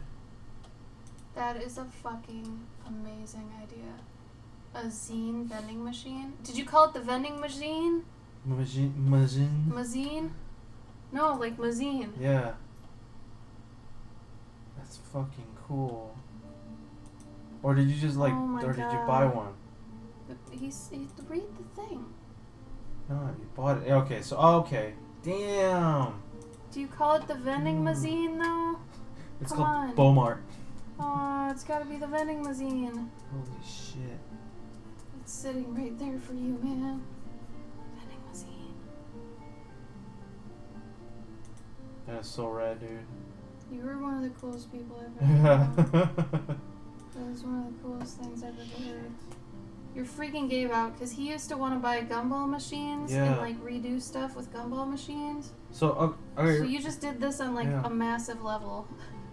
Oh, okay. Well, that makes a lot more sense. Yeah. No, you're right, Bodhi. That's totally. Okay. Oh, you're gonna make a new one. You want to try to make one, Bodhi? See, this is my idea. Was remember back in the day, or I don't know how back in the day for you it might be, but okay. Well, they probably still have them, but it's like those machines where you put your coins in and then you go and then you pull back on the the thing where you put your coins and then you get a sticker, but it comes in a little. It's like 2 cardboard pieces. Yeah. Dude, you know how to code? Bodhi, stop. Yeah. Boy. You're like the perfect human. Stop it. Yo, Mom. He remembers. Okay. This. I think he said he remembers. Oh, okay. Well, for anybody else who is in question of what this is, no, you're bad at coding. But those things, I wanted to get one of those and just put like trading cards in them, but like, have it be like, it's prints. I do a bunch of prints, but then, you might win an original, right? Or there would be one that's prints. You might get an original, or then there's a whole aisle of originals, so people would pay for the tokens or whatever. But yeah, I should totally be able to get one, but I think the biggest problem was travel with it. You could do locals though. You could do C2E2. But yeah. You'd be fine. Yeah. You could do it. Or I wanted to do a gumball machine where you get tokens. Yeah, I would just do like I buy a token or not buy tokens, but if somebody wants to use it, then they have to like pay me, and then I give them a quarter or a token or whatever. They can win a random thing at his table. Get the machine for $200. Damn. That's nuts. Australia is like this magical place to Americans. Yeah. Like it doesn't make sense, but it's awesome. But yeah, dude, maybe maybe he knows Sheldon. Maybe I will make maybe I'll take your idea and maybe we'll have a Beaumart and an American Beaumart, but with only good stuff, not bullshit. I don't think he sells bullshit, Gabe. No, I'm saying like we wouldn't have bullshit in ours either.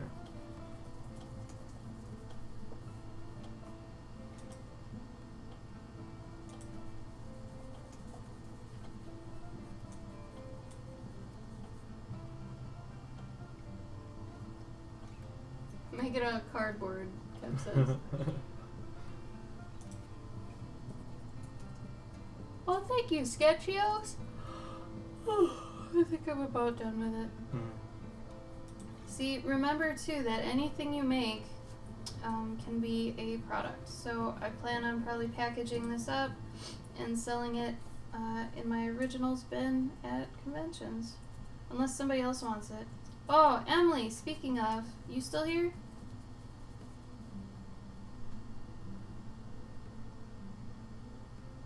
No fan mart. No fan mart. Oh, man. I love you.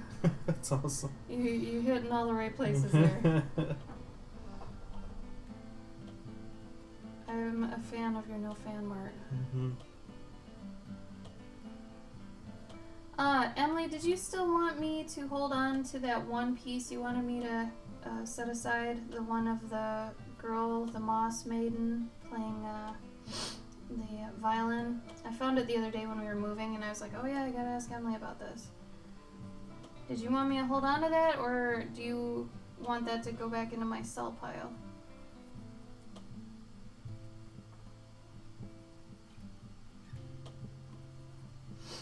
No pressure, just need to know, I guess.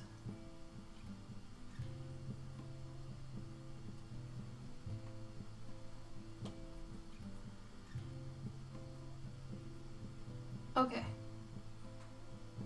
Gotcha. Will do. Well, I'll take it to cons then, and if you ever want it and I haven't sold it yet, hit me up and I'll pull it aside for you. We'll do that. Oh, I was gonna start doing more with glow in the dark. Gotta do that. It's weird because I had all these plans before we moved, and then we moved, and it's like my brain slate clean. Yeah. You know what I'm talking about? Oh, yeah. Did you just do that too? Yeah. Oh, dude.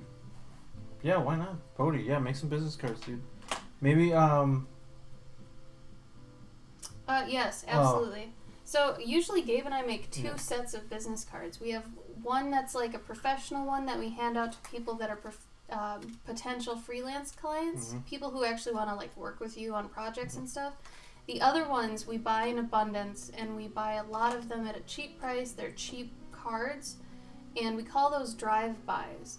Those are meant to be out on your table for the people that literally just drive by. There will be people that come up to you and just take one and leave. There will be people that will talk to you and then take a card. Usually that's someone's exit from your table, is they'll be like, well, I'll take a card and I'll try to find you online. And I'll be like, cool. And that's usually how a good way for people to transition to their exit. But having two kinds of cards is always good, because then you're not giving the potential good people a bad card and the bad people good cards, so to speak. So like for the cards we do, I got like 2,500 for maybe $50, something like that. That was from gotprint.com. But yeah, we usually have the two.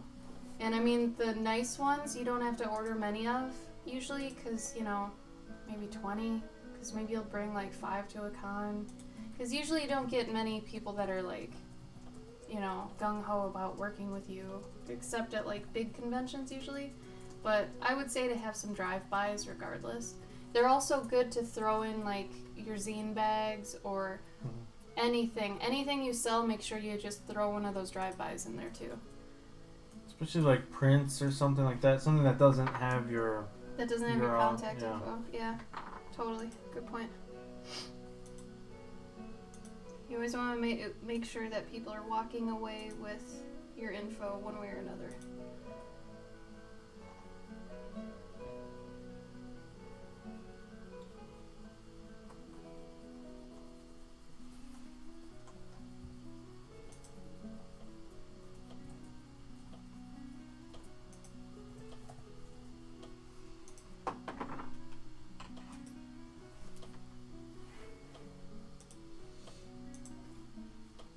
Do you have any pics of your table? I do, but I'm not proud of them because they were. It was at the end of the con season when my table's a mess. It's true, Emily. Very true.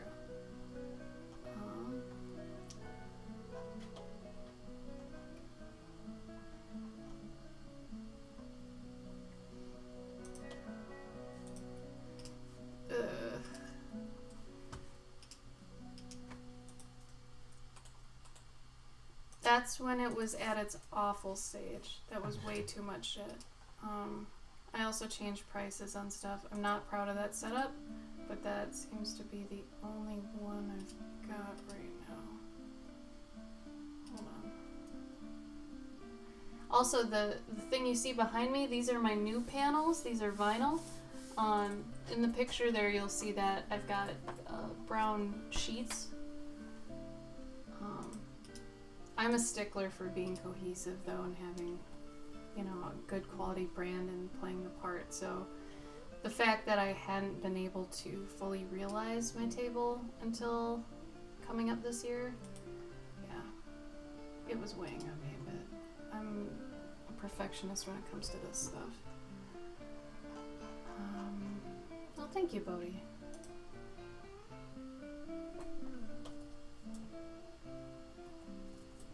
Gabe's still working on his. We need to figure his out. Yeah, no, mine's still a hot mess, but... His changes. It's like we know what to do. Like, mine's fine. I make a good amount of money at cons, but Gabe has so many different facets of his art that we're trying to figure out what one to...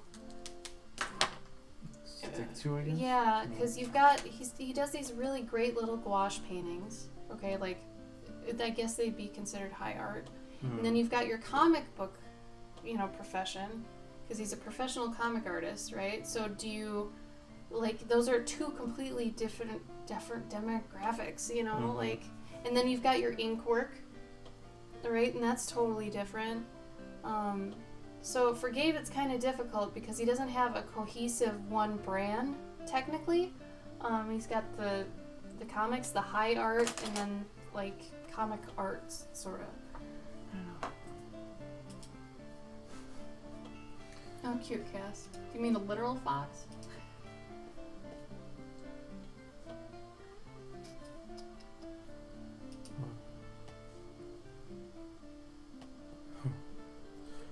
All I'm seeing is DHT.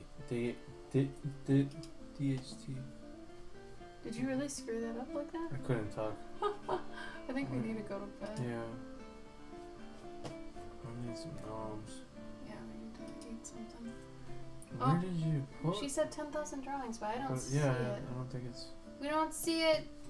Cass, help. Okay.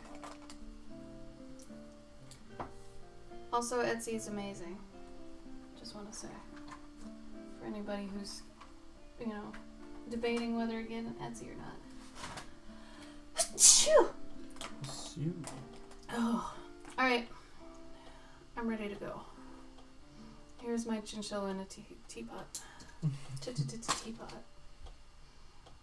My lips are also chapped to the point I can't smile or else they'll rip open because they're still messed up from that move. Likewise, Emily, always. Thank you for coming. Thank you for spending time here with us. And also, I'm thankful for Sammy for donating the extra $10 to get us to our third special stream, which we'll start knocking those out as soon as I can wrap my head around it. But yes, thank you, Emily. I hope I do too. So tomorrow, don't forget, I'll write it in the chat here too. Tomorrow, if some of you are going to be at Tim's stream, remember it's right after Tim's stream. Tomorrow, Wednesday, 4 p.m. CST. I'm not sure what time that is for you, Bodhi. Probably nighttime for you. Yeah. I'm guessing. Gabe's stream. You're welcome, Bodhi. You're welcome. Hopefully we get to catch your stuff soon. Yeah. Dark Trooper, thank you so much for the follow, man. Yeah. I appreciate it. It was great talking to you too, Sketchios. Thanks so much for your input and for the riveting convo. It's been good. So, oh, that's right, Bodhi. Alright, cool. Well, we'll see you around and we'll talk to you on Instagram probably regardless. Alright? I expect to see some live stories, maybe. Yeah, that'd be about cool. this show. I want to see what the show looks like, dude, on Instagram. But we will see you guys tomorrow, majority. Yeah. Thank you so much for joining again. I appreciate it so much. Yeah, guys. Y'all wonderful. Mwah. Bye. Thank you.